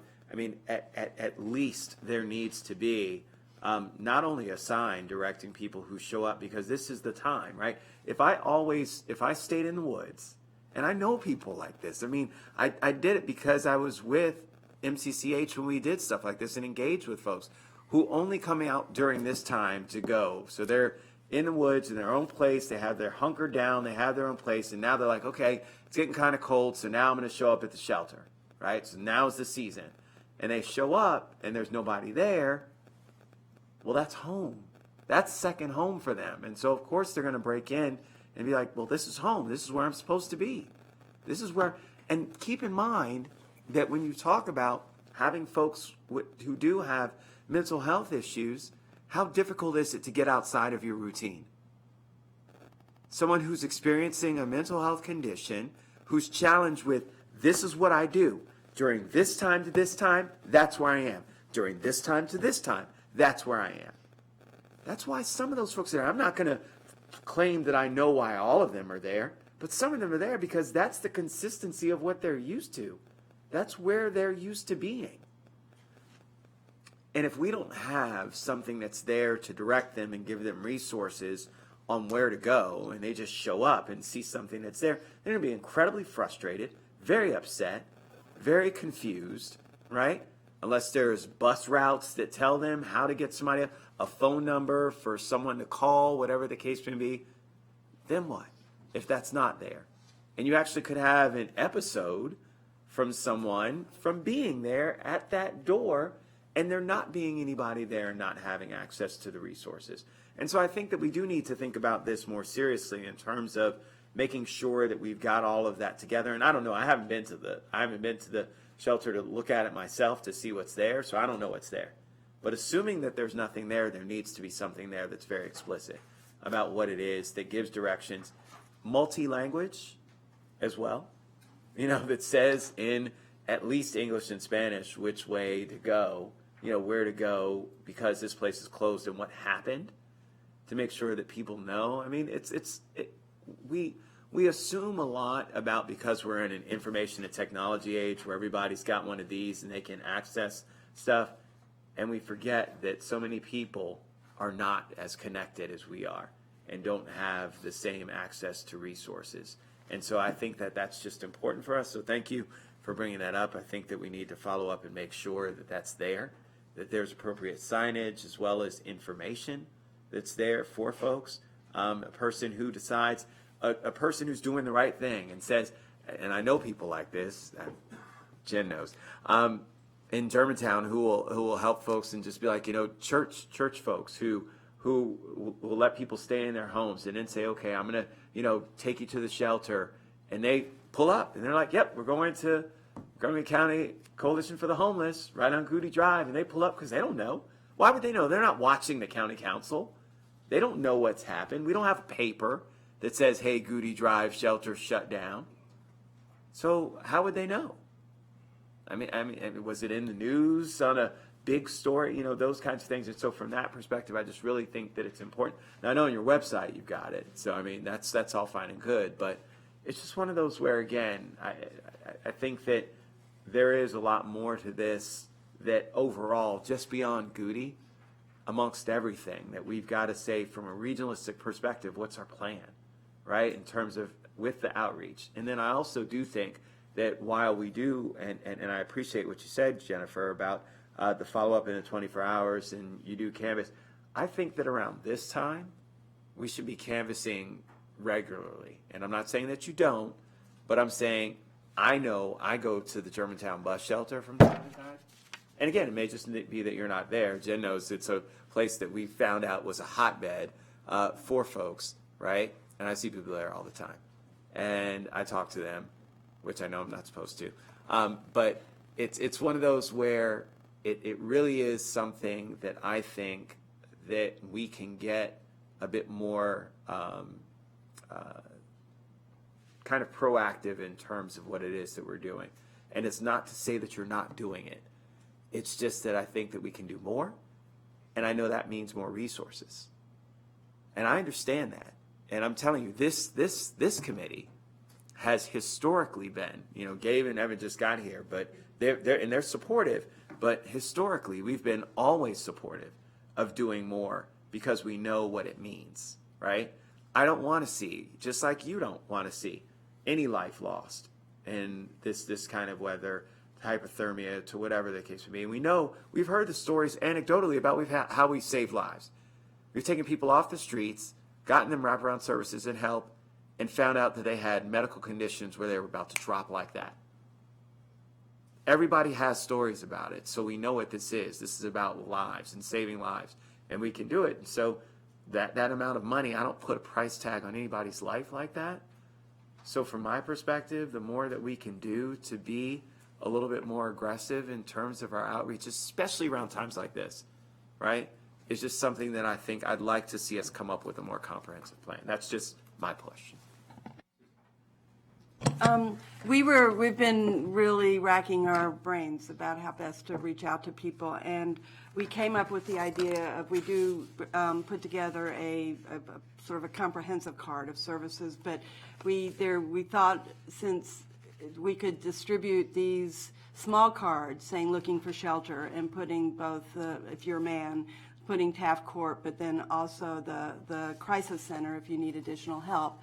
We could laminate them and pass them out to communities, police community services officers or others. That might be one approach to take. I do want to go back to, I think we've all just been working really hard, both our county partners and nonprofit partners, and I think too, maybe one of the issues that happened with Taft Court was that we were reluctant collectively to put the word out because we weren't sure when we were going to get the certificate of occupancy. So I think now that we've had this period of time to sort of maybe not scientifically assess what's going on, but anecdotally, I think I'm looking forward to working together with everyone.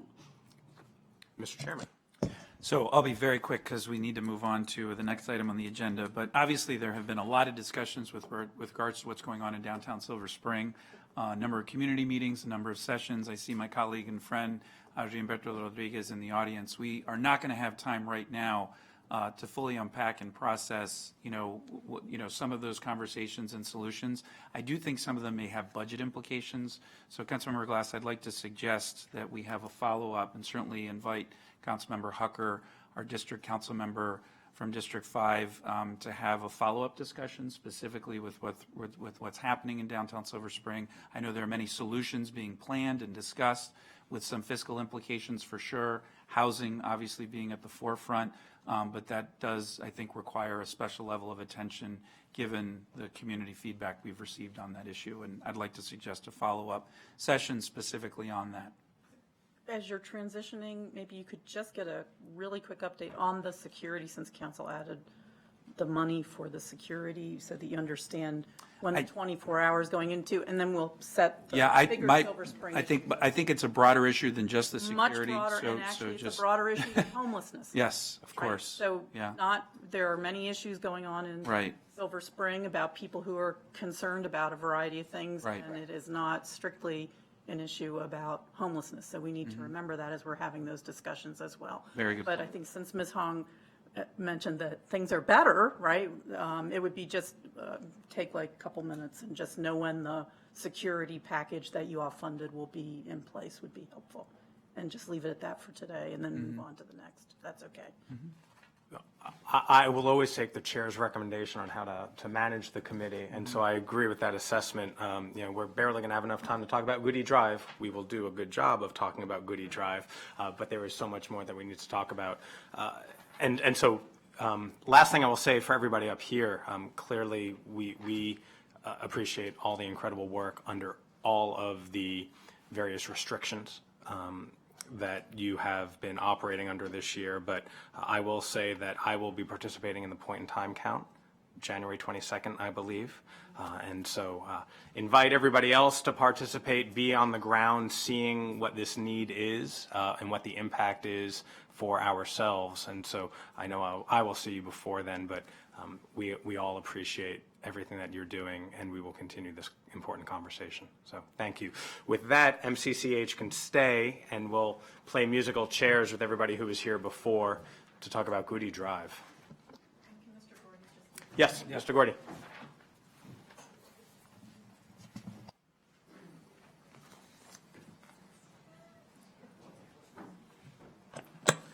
Michael Gordy, Director of Security Services Division. Just to give you an update on the security officer positions, we put out the announcement for the positions. We had over 100 people apply. We did the radar review, then interviews, and as a result of the interviews, we came up with 13 people for those 6 positions. As of last Thursday, I was told that sometime this week we will get probably 4 of the 6 positions applicants for my review, and after background investigation. I reviewed 2 other prior, the week before last, and one was rejected because of things that we found in their background. Another person withdrew because they didn't want to be subjected to the background investigation. That is an ongoing issue. The background investigation is our stumbling block where we weed out a lot of people and through the background investigation, so we lose a lot of applicants in that respect. So hopefully by the end of the week, I'll be adding 4 more people, but in the meantime, I asked our security contractor to fill the vacant positions that we had at Progress Place so that we would have coverage overnight and evening so that Progress Place would have security. As it relates to the cameras, I submitted the procurement request for the cameras, the additional outside cameras, back in November. I'm just waiting for that to be approved. So once I get the approval, I'll call our vendor and they can have it done in a couple of days. So that's the holdup on the camera systems.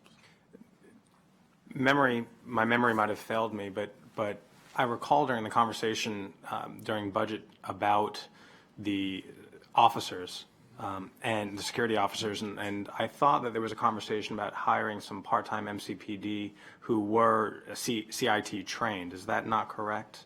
I don't think the MCPD officers were for the security for inside the building, other than when during dinner time.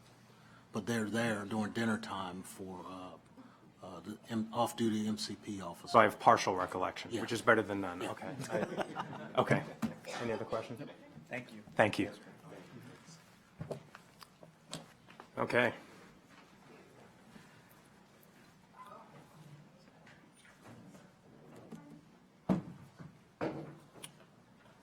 And I know there's a lot to get through, and so if you will all extend your calendar to stay with us, it's, almost 5 o'clock now, almost 4 o'clock now.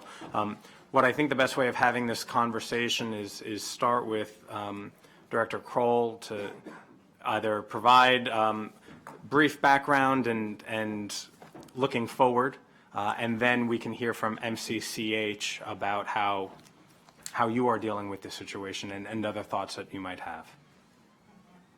So I think it would be useful for us to have a little conversation about that, and then I'll ask Adam Ortiz and David Dice to chime in to talk about where we are and how we've been moving forward. Okay. A little bit of timeline around this is important for us.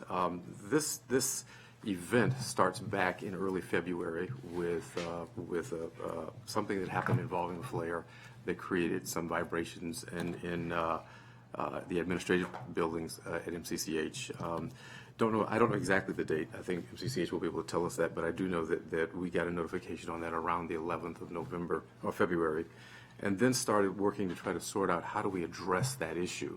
What do we need to do to determine what to do, and we landed on reaching out to, with some guidance, reaching out to NIOSH to have a health hazard evaluation performed. So we reached out to them. Somewhere along the way of the month, we assured ourselves with, and were assured by MCCH that while the administrative building was profoundly affected, that it did not seem to be affecting the shelter. So we were comforted by the fact that at the time that it was not affecting the shelter. In March, we reached out to NIOSH and asked for them to come and do a report and started negotiating with them around that. At the same time, in March, we started negotiating and talking with MCCH about relocating the administrative staff. We ended up doing both of those things in parallel, talking to NIOSH and working on relocating the staff. At the end of March, we moved the staff to their administrative buildings, to the new administrative spaces they're in and have been in since then. I think throughout April, we went back and forth with NIOSH, trying to set up a time and a date and parameters around them coming out. And I think finally got that visit scheduled at the beginning, in the early parts of May, saying that they would come out and meet with us for 2 days in June and do their work. Around the time we were having those conversations, the second incident took place. And that led to a decision to move the men's shelter to Crabs Branch, which we had a lot of help and a lot of support from DGS to make that happen. We also started looking at alternatives around the space, and have looked at a couple of those, and I think DGS can talk to us about that a little bit. I think we continued, we informed NIOSH of the second incident and asked them to, if possible, to expedite their trip out to see us. They came out in June and did their site visit, and I think here we go. Somewhere between May, in May, before NIOSH came out, the flares were refurbished and repaired. And I think Councilmember Albertage, you came out before the flares were done, so you had a sense of what that was like coming into this process. And then the flares were repaired prior to NIOSH coming out in June and doing its evaluation. It has some relevance, I think. I think we spent from the end of June through August working to try to find alternative sites, working to encourage NIOSH to hurry and finish its report and give us the information. We had calls from the Congressman's office to try to see if we could expedite that. The net result was that we got the at some point we decided, and I think in August we decided, that we could not afford to wait on NIOSH because we had to make a decision about winter overflow and didn't feel comfortable going back to Goody under the current circumstances. So we worked to try to find Taft Court and find alternatives. And we looked at several alternatives. Broome School was one. We looked at MCDC as an alternative, none of which were good.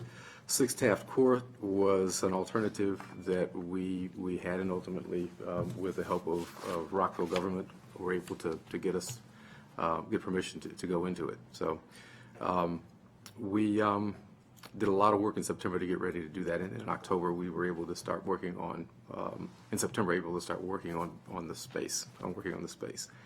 October, the end of October, the NIOSH report was received. And it raised almost as many questions as it answered. And so, and I'll tell you about the report in a second. We did some work on the NIOSH report and made some decisions based on what we saw. In November, we were able to get temporary occupancy awarded, and we were able to move into Taft Court the following week. And I think we have reached out to NIOSH to do some follow-up calls, to have a follow-up call with them. We had hoped to have that call in advance of this meeting so we could move this forward, but for some scheduling reasons that I'm uncertain about, NIOSH responded that the 12th of December would work better for them. So we're looking at having a NIOSH call fairly shortly. I think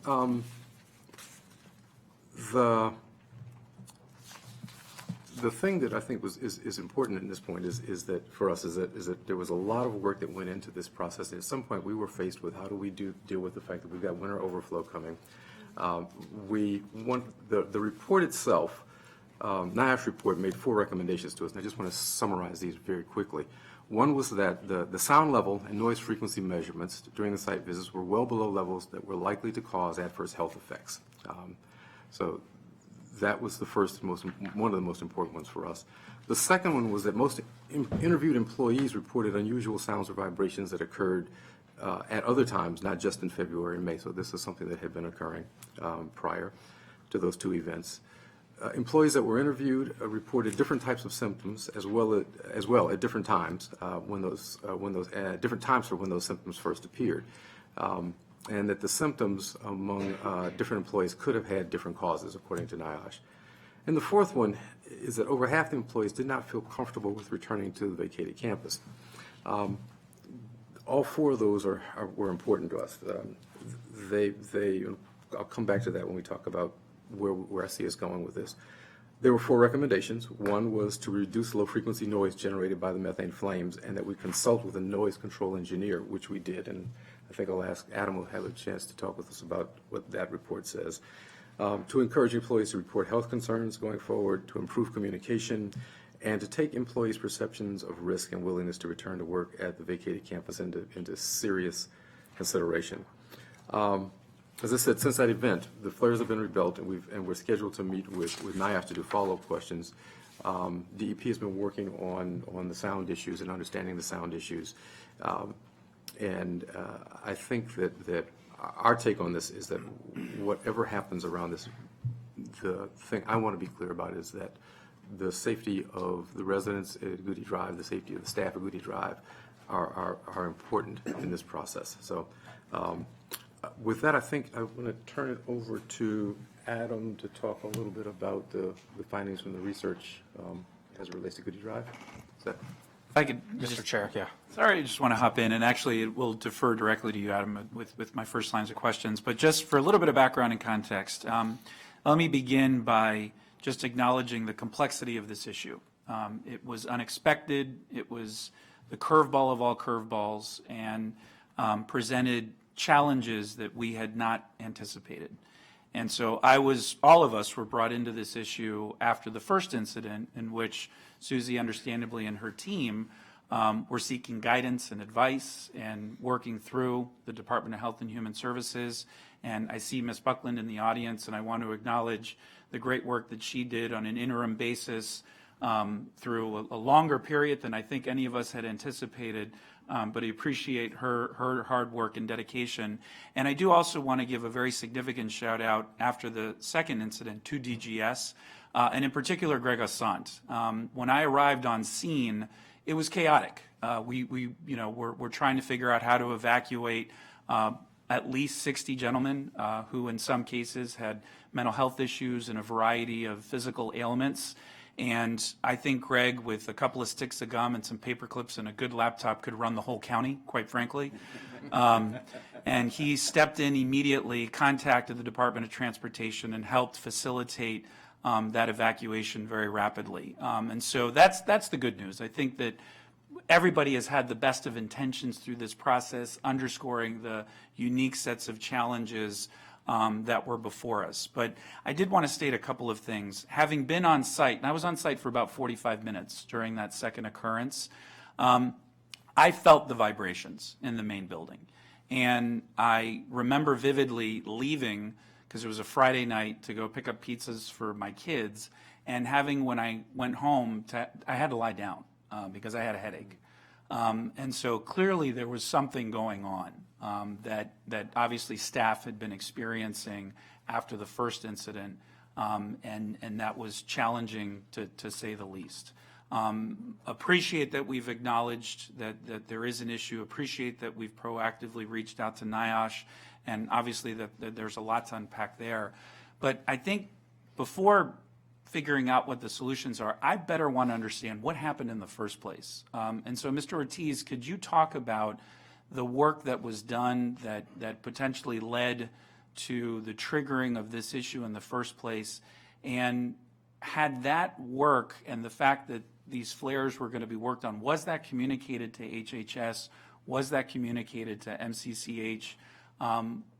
Because on that second incident, I happened to observe, all of us did, that there were people there doing work from some company.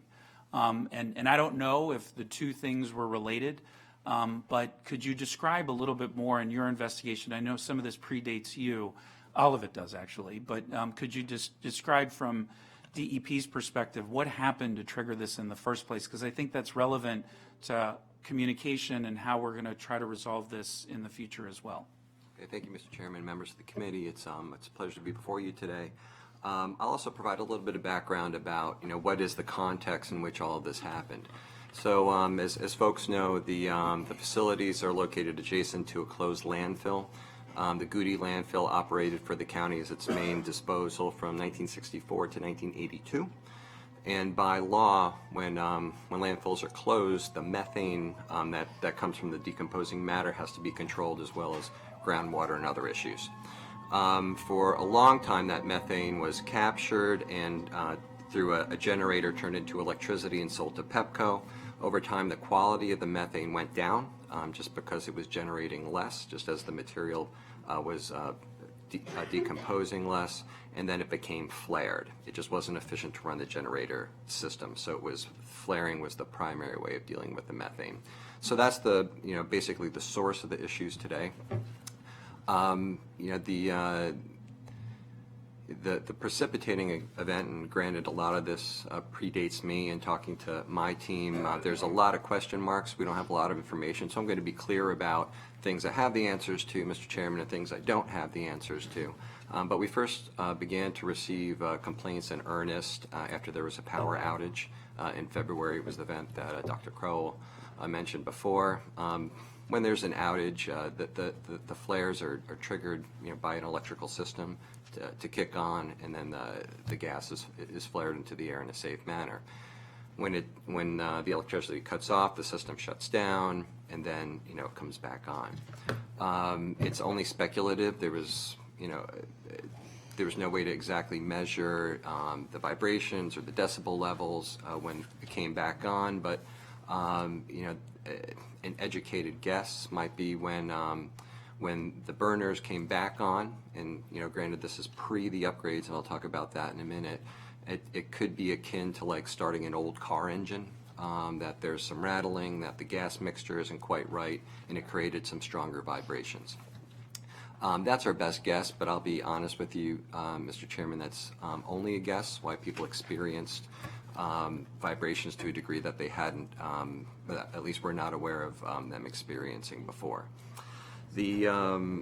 It's worth noting that for a long time there's been a remediation plan and an upgrade plan for remediation of the landfill and an upgrade plan for the flares that have been in the works that predate me being here or the Elrich administration.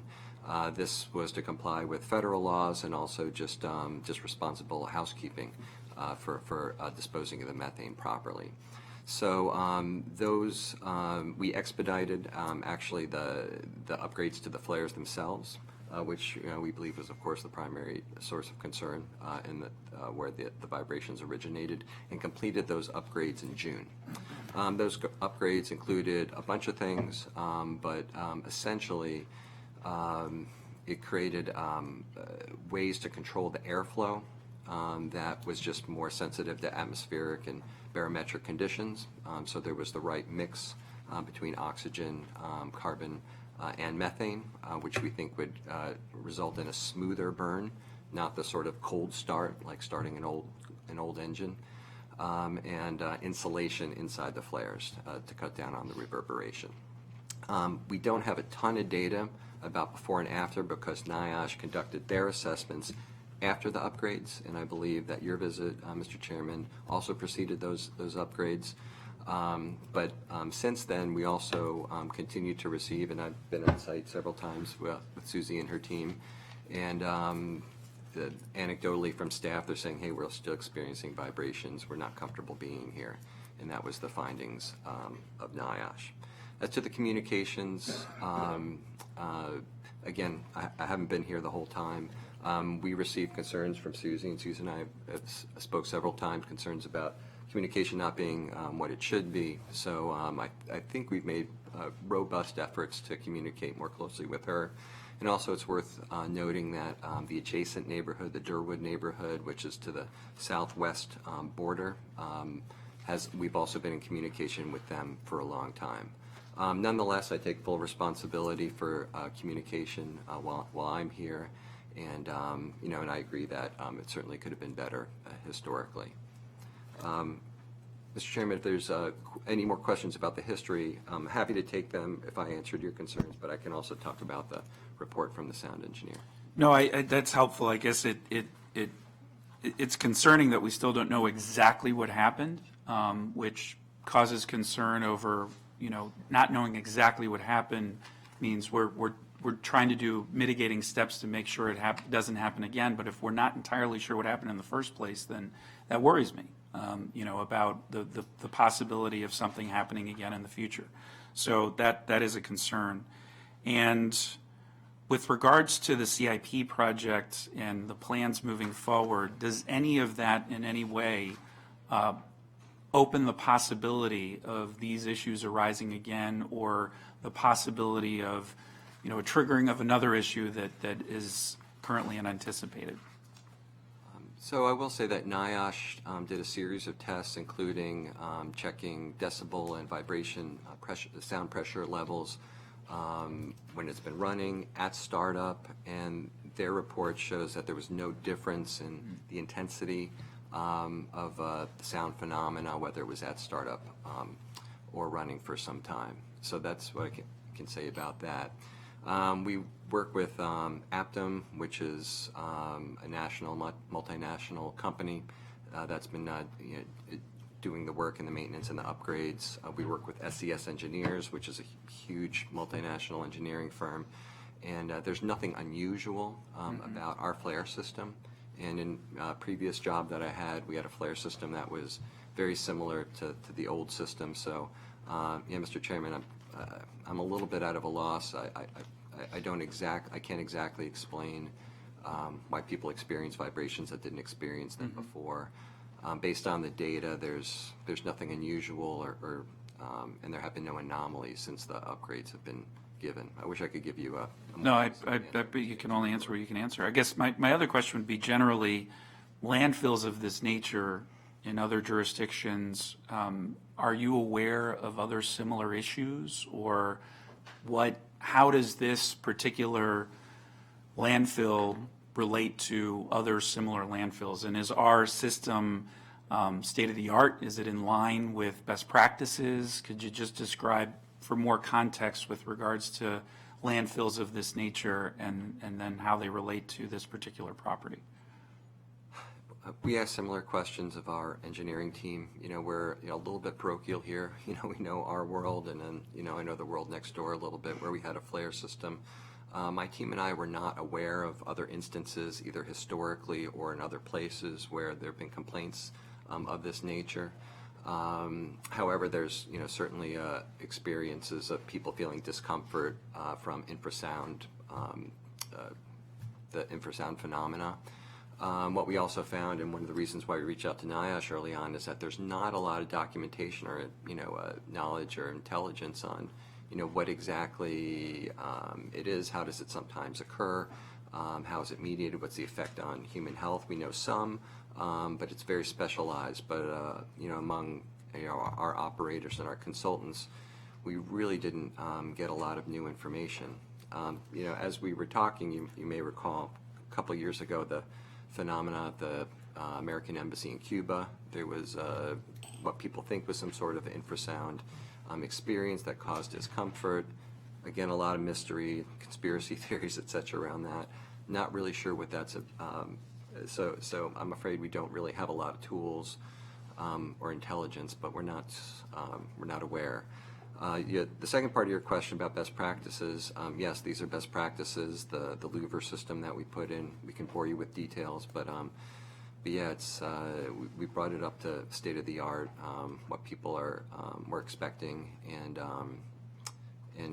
also just anecdotally, incidentally, it's the system is now fully automated and utilizes IT, so we can monitor from remote locations what exactly is happening, what the air intake is, and if there's an issue or an anomaly of some kind. There's also a notification system, so if something goes down or something is unusual, our team will know about it right away. Okay. I've got more questions later, but I'll defer for now. Sure. Councilman Price. Thank you very much. So, Ms. Ortiz, and I really feel for you because I know that this is something where you kind of just stumbled in upon this. But when it first came before me, I actually did a little bit of research and found in Europe that there were some cases where landfills did experience low-frequency vibrations.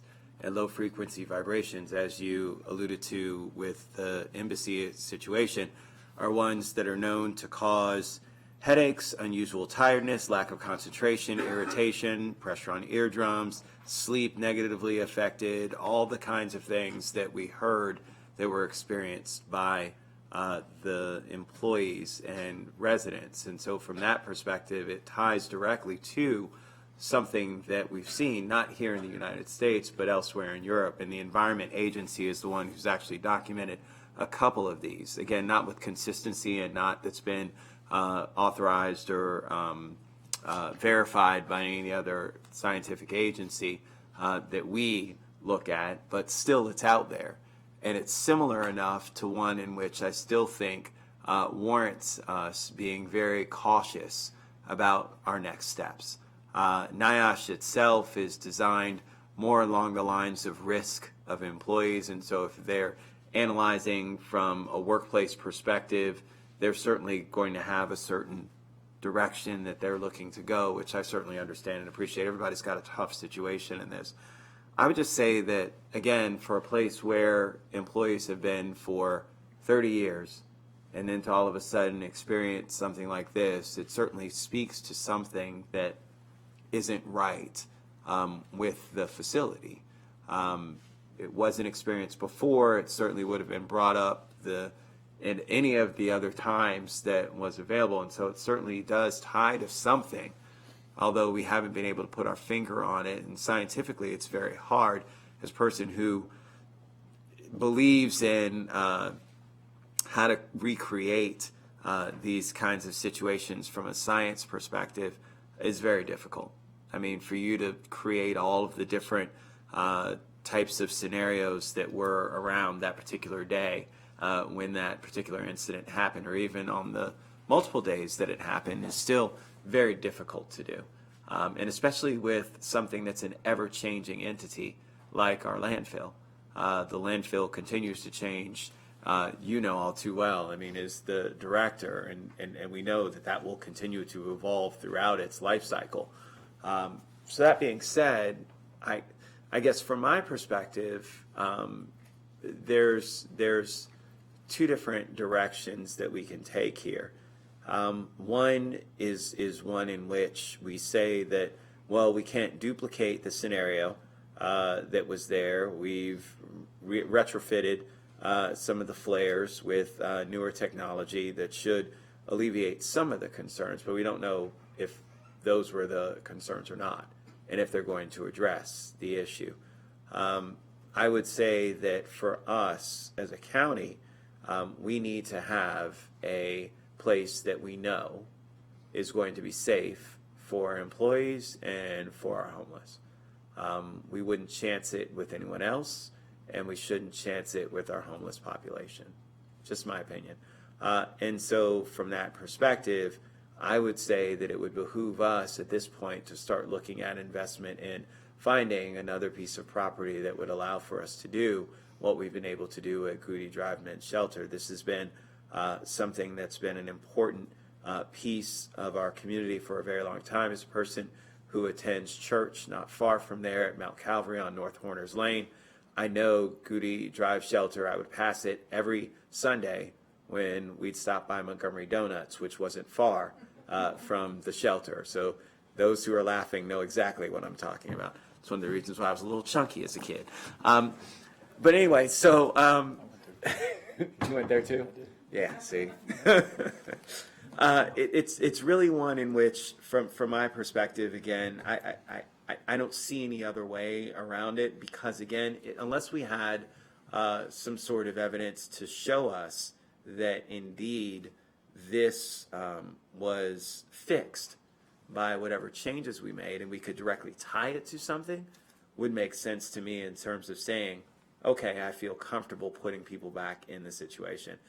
I wouldn't want to work there, knowing that that may be the potential, and so why would I want anyone else, or want someone who's already experiencing other kinds of challenges, whether it be mental health or whatever the case may be, to experience that as well. So I just want to put out there, from my opinion and from what I've been able to research from the very beginning when Susie, you first reached out to us and let us know about the situation. I'd been trying to talk to other folks as well through my work with COG on whether or not we had heard about any other kinds of instances. I haven't locally here in this area, so that's kind of a good thing, I guess, but also creates a tremendous challenge for us, but one in which that's kind of where I find myself stuck. So Smart questions and thoughtful comments, and doubling down on Councilmember Rice's point, what struck me in the NIOSH report was the statement that over half the employees, 57%, reported that they did not feel comfortable returning to the vacated campus. Right. Turning it back over to the administration, if you have any other thoughts or comments you want to share before we turn it over to MCCH. Well, a couple of things we were talking about. Just a couple of things to have Adam finish up the report about what we found in terms of the flares from the research. And great. Yeah, thank you. And nobody disputes that infrasound and low frequencies don't have an impact. We certainly do. There's a little bit of a discussion in both the NIOSH report and the sound engineers report, what is safe and what is about comfort. If people are, if half the staff is saying they're uncomfortable and they're experiencing something, I think that's worth noting. It's a workplace where people spend the better part of every day in their lives. So the sound report found that there were high decibel levels coming from two sources. One was from the blower section of the facility, which is basically the vacuum that takes the methane in, and then from the flare section. From there, it's moved into the flare section. In the blower section, there was high decibels, but nothing deemed unsafe. It was not much higher than the ambient sounds, and granted, it's by a large road. They did notice slightly higher decibel levels around the flare area, between 60 and 80 decibels. These are low frequencies. The blower decibels are normal frequencies that we transact on. The lower frequencies. They suggested three different things that could mitigate some of that sounds, and the first one was to encapsulate the blowers in some type of structure.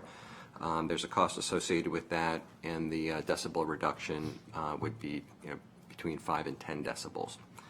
The second one would be to encapsulate part of the flare system, where I think we all agree where the vibrations primarily are coming from. That's very expensive, about $500,000, and again would reduce the decibel level around 5 or 10 decibels, perhaps. It's worth noting that the low frequencies have a wave span of about 50 feet, and the flares themselves are 35 feet tall. So to completely have any chance of capturing the vibrations coming out of the flare, we were talking about a structure of at least 85 feet tall, which our engineers have told us is not really feasible. And then the last option is to reinforce the buildings themselves with more drywall and reinforced glass. Again, that would result in a reduction of about 5 to 10 decibels. So those were the options given to us. Some combination of them would result, probably a compound upon the other.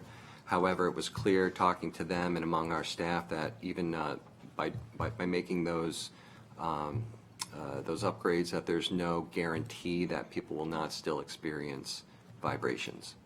So the report is available. We're happy to share it with the committee and the coalition. It was in a draft form until late Friday. Otherwise, you would have had it already. Okay. With that, any other questions? Turn it over to Ms. Sinclair Smith.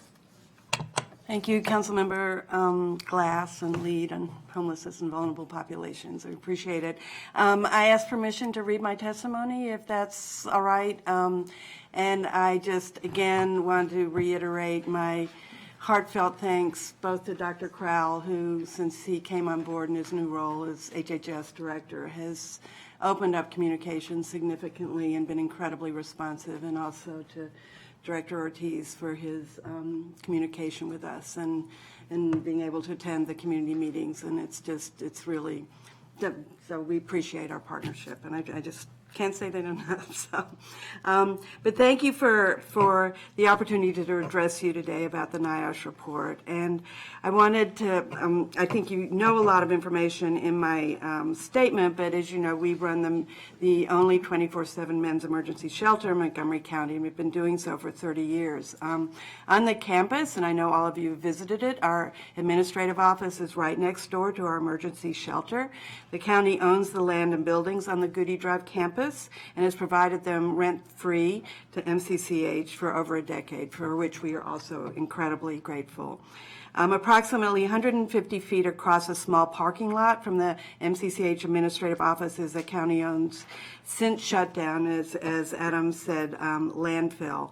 The county also owns the landfill and operates a methane plant that burns off excess methane gas through 2 large flares abutting our parking lot.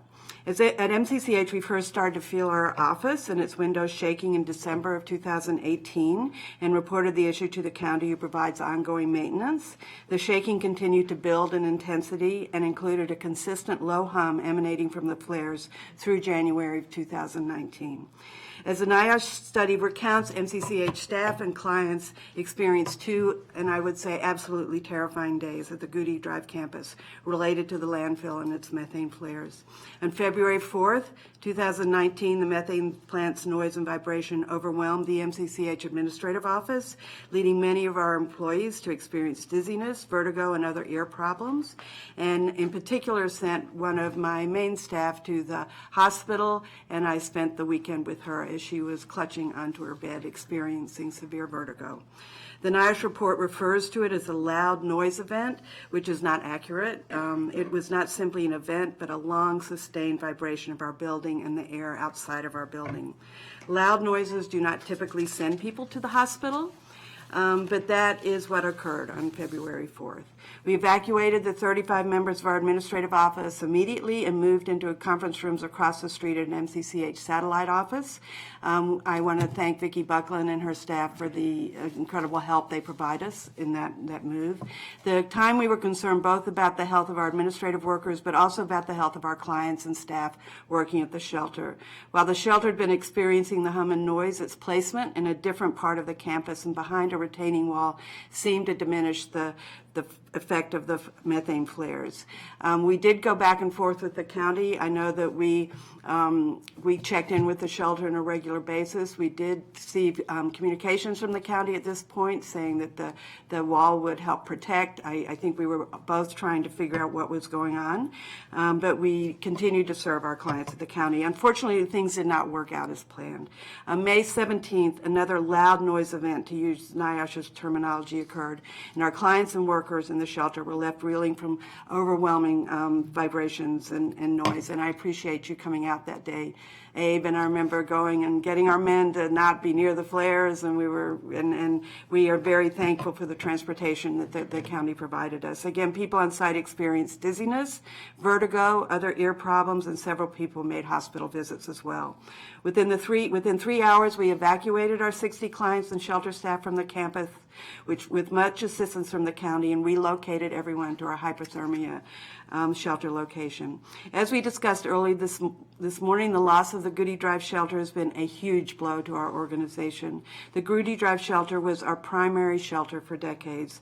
The overflow location was just that, an overflow location not designed to house all our clients on a 24-hour basis, where we could offer all our additional services, including meals. Moreover, the situation has been emotionally difficult for our clients and our staff, and has taken a real toll on MCCH operations. Our clients, men without homes of their own, have been forced to relocate twice and have shared the staff's anxiety of not knowing what the future will hold. MCCH staffers has had to deal with uncertain and challenging working conditions. We have lost long-time quality staff to other organizations, all but one of whom have left Montgomery County entirely. We continue to have staff who experience health problems and are going through ongoing therapy. But we were very encouraged and excited to work with the county around Taft Court. Again, we thank the county for their Herculean effort. And also, I really valued Vicki Buckland's offer for MCCH to join in the request of the NIOSH study, and we have all, I always say it's like waiting for Godot. We were all eagerly waiting for the NIOSH results. We were constantly emailing them, when is it going to come out, and it finally did. But unfortunately, the NIOSH study has fallen short of our hopes and done little to ensure my staff or me that the Goody Drive may be ultimately a viable option going forward. At this point, we cannot put our staff and clients, some of Montgomery County's most vulnerable men, in a potentially dangerous situation at Goody Drive. First, the NIOSH study admits outright that it was not possible during our site visit to characterize sound levels, which you've discussed. In other words, while the study itself described the dates during which the MCCH clients and staff were injured as loud noise events, the study did nothing to recreate such events, even though the effort was to, but the flares have been fixed, so it wasn't recreating the same situation. Second, the study reports in advance of that February 2019 incident, the Goody Drive area had received heavy rain. When consulting with the staff of the flare operation at the landfill, NIOSH learned that heavy rain conditions can affect the composition of methane and increase the amount of methane released within the landfill, requiring greater input of air at the flare stack and potentially creating an imbalance in the air-to-methane gas ratio, which could lead to an increase in combustion instability and combustion roar, which would increase noise and vibration. Yet the NIOSH readings were not taken after a period of heavy rain, nor during a period when the normal sound levels emanating from the methane plant were higher. Because the study does not attempt to recreate the noise and vibration conditions, it does nothing to ensure us and our shelter residents that the conditions will not occur again, which is what I thank you for recognizing that. Second, the study purported to review important medical records concerning the injuries sustained due to the loud noise events, but noted that the only medical records reviewed were those voluntarily provided. As the study explains, not all relevant medical records for employees who reported symptoms were available for review. This is not entirely the fault of NIOSH, nor ours. We tried to give our staff the privacy they were entitled to. Medical records were provided, though, voluntarily, but at the same time, it's difficult to assess the level of danger in returning to the Goody site without a full understanding of the potential risks. All that being said, the medical records reviewed showed symptoms which Councilmember Rice mentioned: sinusitis, ear pain, ear pressure, hearing loss, vertigo, and balance problems. I know that some of our members of our staff declined to provide their medical records out of concerns for privacy. Third, the NIOSH study interviewed numerous staff members over a period of several months. The NIOSH study did not interview a single shelter resident, and it was not the fault of NIOSH that it's not within the purview of their jurisdiction. While I'm obviously protective of my staff and I understand that our number one obligation is to our clients, who, as I said before, are some of Montgomery County's most vulnerable individuals. Fourth, the NIOSH study did a very good job of demonstrating the effects of these incidences on our staff and the emotional toll that the ordeal has taken. Toward that end, I remain even more concerned about the prospect of returning to a place of potential danger. As the NIOSH study finds, 80% of employees interviewed reported unusual sounds or vibrations at the site. Further, over half of those interviewed employees, 52%, reported experiencing symptoms that they related to the unusual sounds or vibrations at the site. 38% sought medical care from a health provider. One employee reported being hospitalized, and as I mentioned, I was there with our director of HR all weekend. In fact, I stayed with that employee, and it was a really heart-wrenching experience for me to think that other staff and clients could be experiencing the same. Fifth, the NIOSH study reported, and thank you for, I feel as I'm being redundant, but these are important points, that 59% of the employees interviewed had concerns about how the situation was handled by the county, with the most common concern being the feeling that the county did not take the situation seriously, did not communicate adequately, and took too long to share information. I'm just overjoyed that particular finding has been remedied significantly.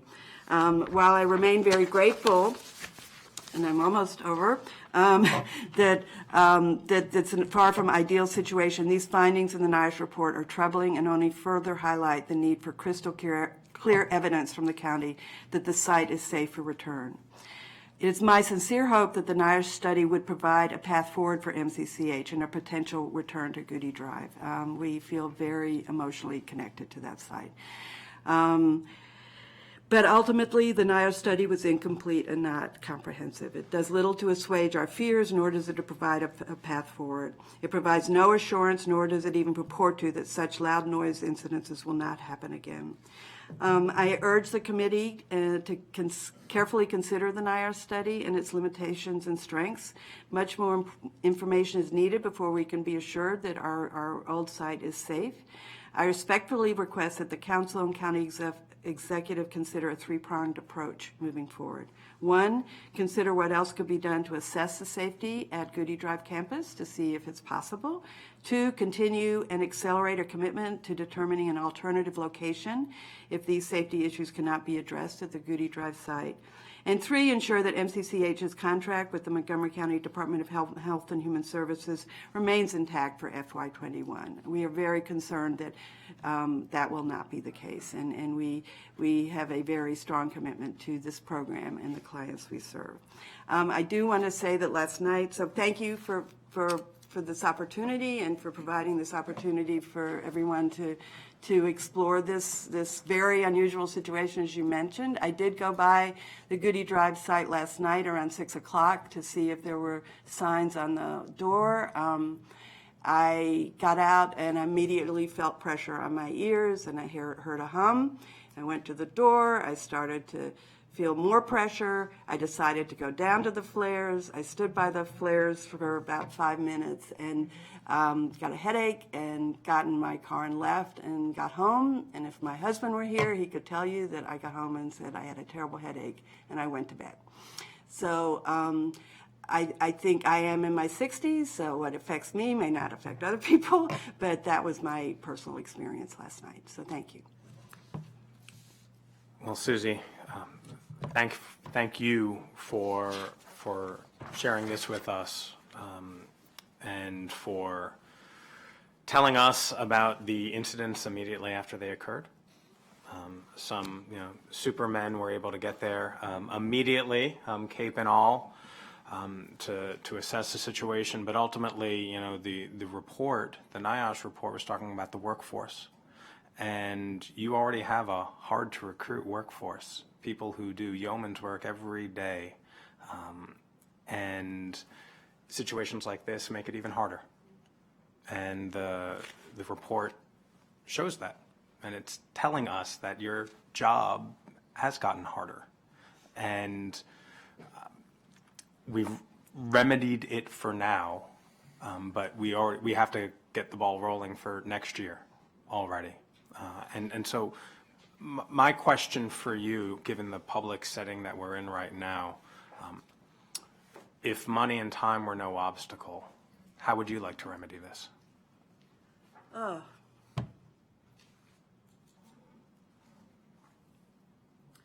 To have I would hope, above all hope, that we can rectify the issues at the Goody Drive campus. I do know that there are issues of remediation that Adam mentioned that will be another issue that we may have to face for 4 or 5 years, and not sure what impact that's going to have on the site. I think that we have relocated our administrative office to temporary quarters. We've signed a lease for 2 years. It is far from ideal, but it's working really well because we have stability. If money were no option to be able to develop a new site, we were already bursting at the seams with staff. We've grown significantly over the 8 years I've been there. To have a dedicated site for MCCH offices and services and the emergency shelter would be ideal. And we would make every effort to only use the county's resources as carrots and leverage a range of other resources to make that possible. Thank you. Could I also just ask Jen Schiller to make a few comments? Is that, or do you want to ask your question first? Or? No, go ahead, Jen, and then I can go. I'll be brief. I'm just the staff member that was there on February and May, and just to put it into context, when people say loud noise event in the parking lot, so there were 3 of us. We went running outside in the parking lot around the 5 o'clock closing time, and we were running towards the methane plant because we thought it was going to explode because of the vibrations were so loud. I was screaming at my coworker, and she was trying to hear me. So when you say loud noise event, it's like a rock concert in here. So I don't think it really does it justice. Then my partner had come to pick me up in our car. We drive a Prius. She opened the door. It was quiet in the car, but opened the door, and whoop, whoop, whoop, whoop. All of a sudden it was so incredibly loud. She starts grabbing her head, screaming, my ears, we have to leave this place. And we ran away with our staff, and everybody ran away to the other side of Goody Drive. So I just wanted to sort of put that into perspective, because it was an incredibly loud noise event that impacted every single sense of your body. When I received a call in May, whatever day that was, it was in the afternoon, and the director at the shelter called me, and he said, the loud noise is happening again. I said, holy, you know what? So I got in my car. I drove across the street. I'm standing outside. There are men outside smoking. I said, they have to get inside. We have to get away from the windows. Everybody get. So we're pushing people into the shelter. People are, crouching in the back. We're getting as far away from the windows as possible so that we can once again run away from the campus. I had people, staff, employees, not only of MCCH, but of other places coming up to me. I don't feel good. Something's wrong. I need to go to the hospital. A client went to the hospital. It was absolute and total chaos in that shelter. And I said, this can never happen again. It can't ever happen again. Thank you. Thank you for that. That's really important. Just another element that we haven't discussed yet is that there are a lot of volunteers that come to that particular campus of all ages and abilities. And so in addition to the incredible staff and our very important clients who have their own set of issues, and the volunteerism is very important to the overall operation, as I know. So it's just another constituency that is. We have 100,000 meals donated every year. We have volunteers who come to our employment program. When I was at our Taft Court shelter last night, there were a group of Girl Scouts who were 10 years old providing meals. Yep. Just a couple of questions regarding Taft Court. How long is the lease?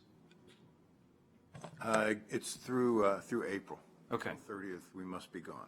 Okay, so we don't have a lot of time here to figure out a No, this is strictly an interim hypothermia solution.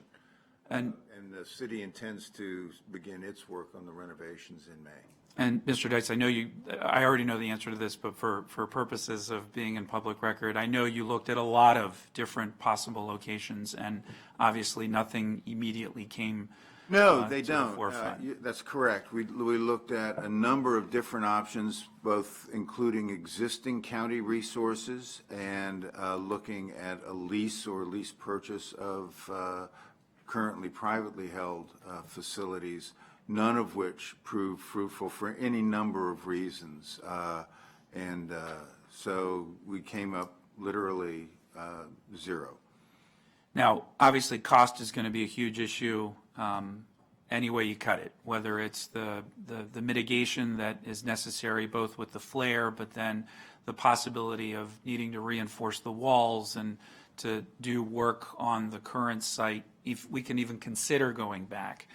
And then obviously the greatest expense would be finding an entirely different location altogether, which would likely involve a purchase.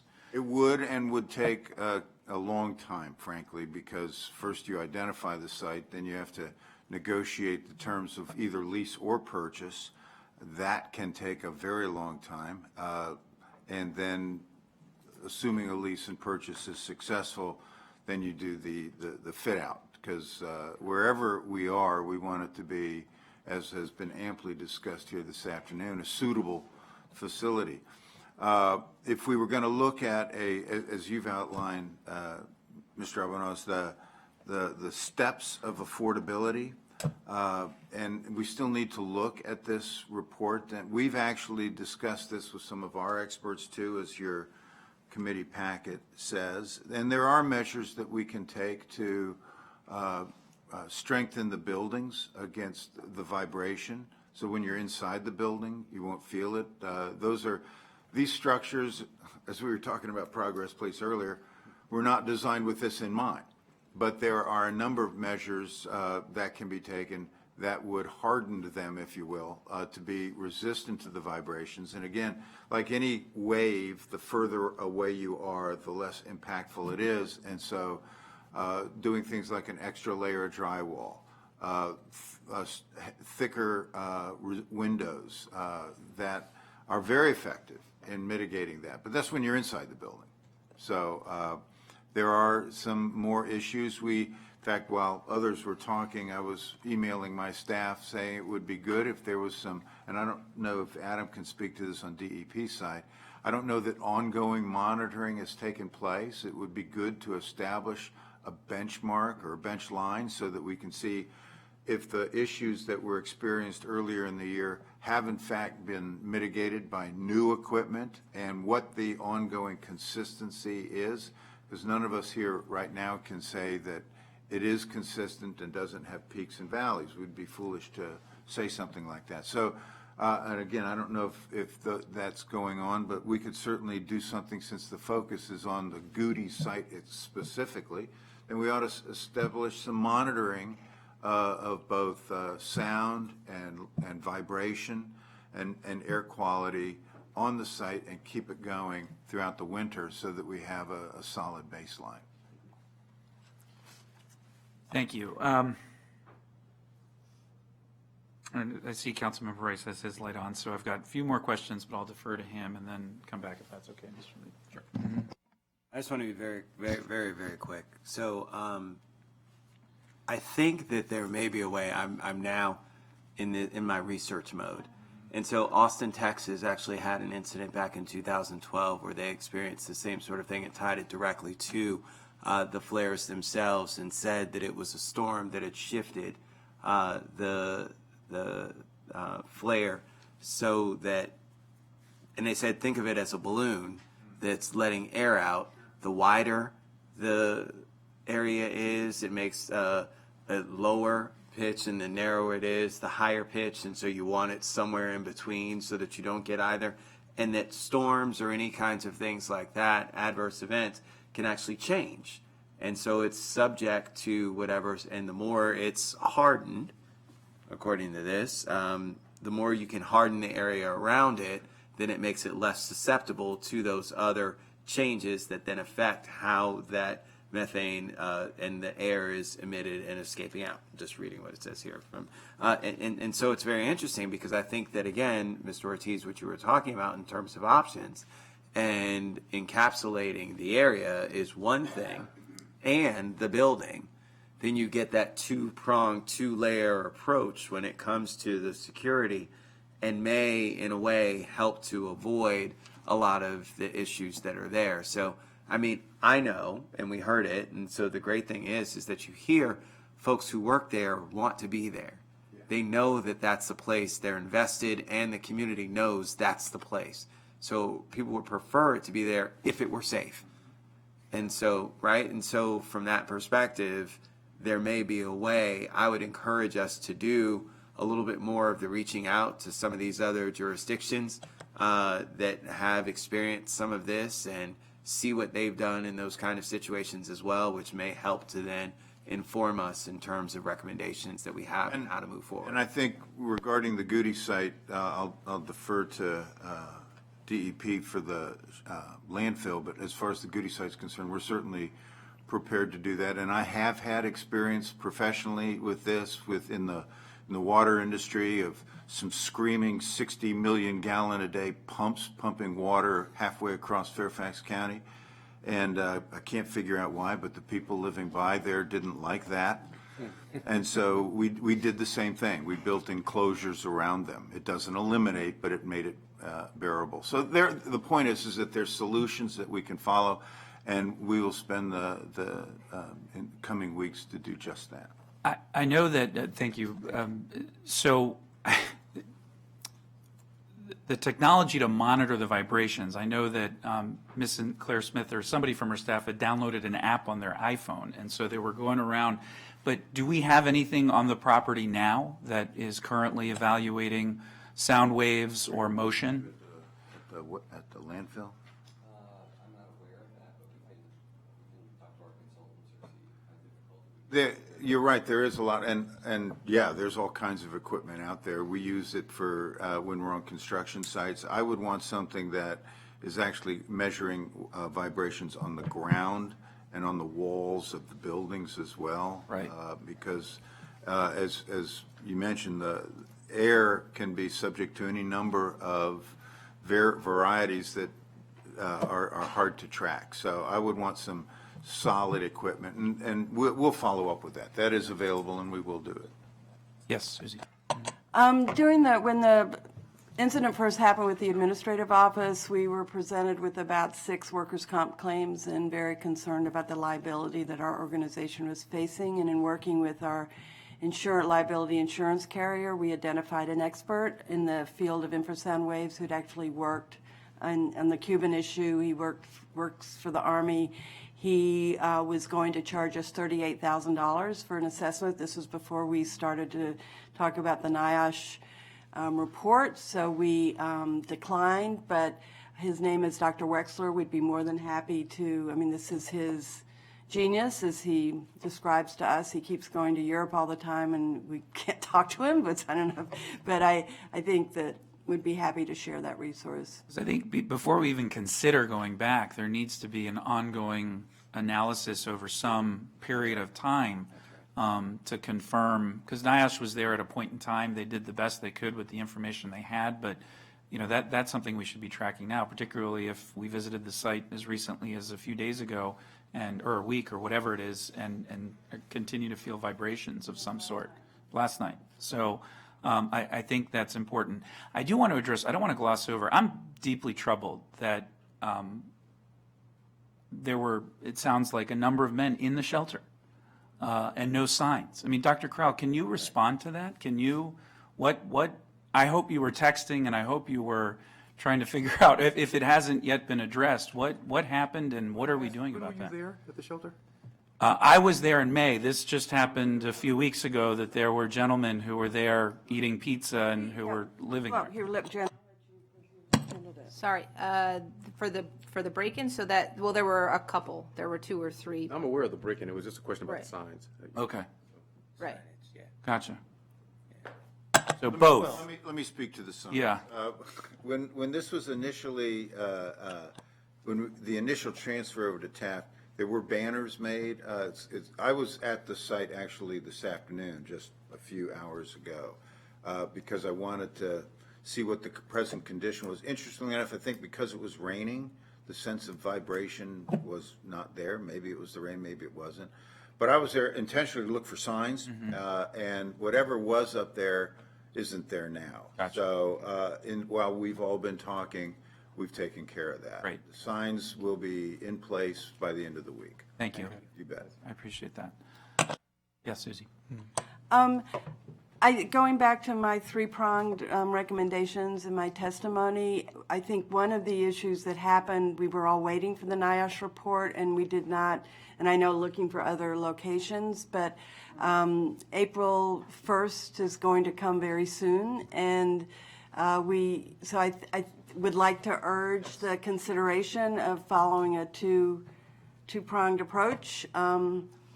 That was exactly going to be where I was going to go last, is sort of the timeline. And you 3 gentlemen are incredibly impressive, all have a critically important role to play in this issue. Who's the lead? Who is kind of coordinating? It's Dr. Crowell. Okay, so Dr. Crowell, what? That's right. Okay, yeah.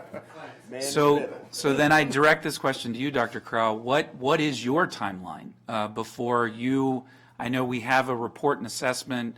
There are still a lot of questions, quite frankly, and there has not been, it sounds like, ongoing evaluation, which there obviously has to be before proceeding to a next step. But April is right around the corner. And so what is your timeline? What are the next steps from the administration standpoint? Well, I think there are a couple of things. One is that we are going to do this follow-up call with NIOSH, because I think there's some pointed questions, some of which are emerging here today as we talk, that need to get asked and we need to get clarity about. They were clear that this is not a health hazard, but and so the safety issue is an issue, but there's a question about whether or not that means that it's an annoyance that for some people there will be some sensitivity to that we need to respond to, or not, and whatever other questions there are about it. I think we have to get those answered. I think the next thing for us is to have a conversation with county and with MCCH about what those conditions that you've talked about and they've talked about would allow them to feel comfortable going back. And a conversation about the alternatives while we continue to do that parallel track of exploring what the alternatives might be. And I think that's a legitimate challenge. I think we've got to have some answers in place by the start of the year in order to be able to do something, to get something in place by April. So our timeline is pretty tight, I think. So I do think an observation about the event that Jen referred to. She referred to it as NIOSH refers to it as a loud noise event. She refers to it as an incredibly loud noise event. So we'll ask NIOSH to correct the report. Or a rock concert.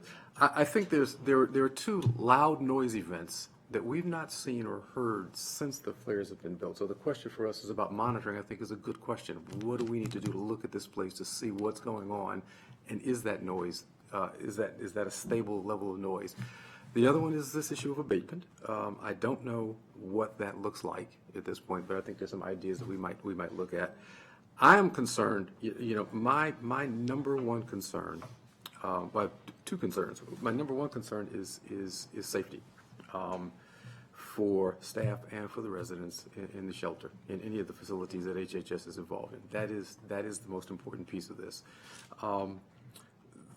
The number two piece that just troubles me a little bit is the degree to which, NIOSH makes this clear, that the staff felt that the department didn't communicate with them.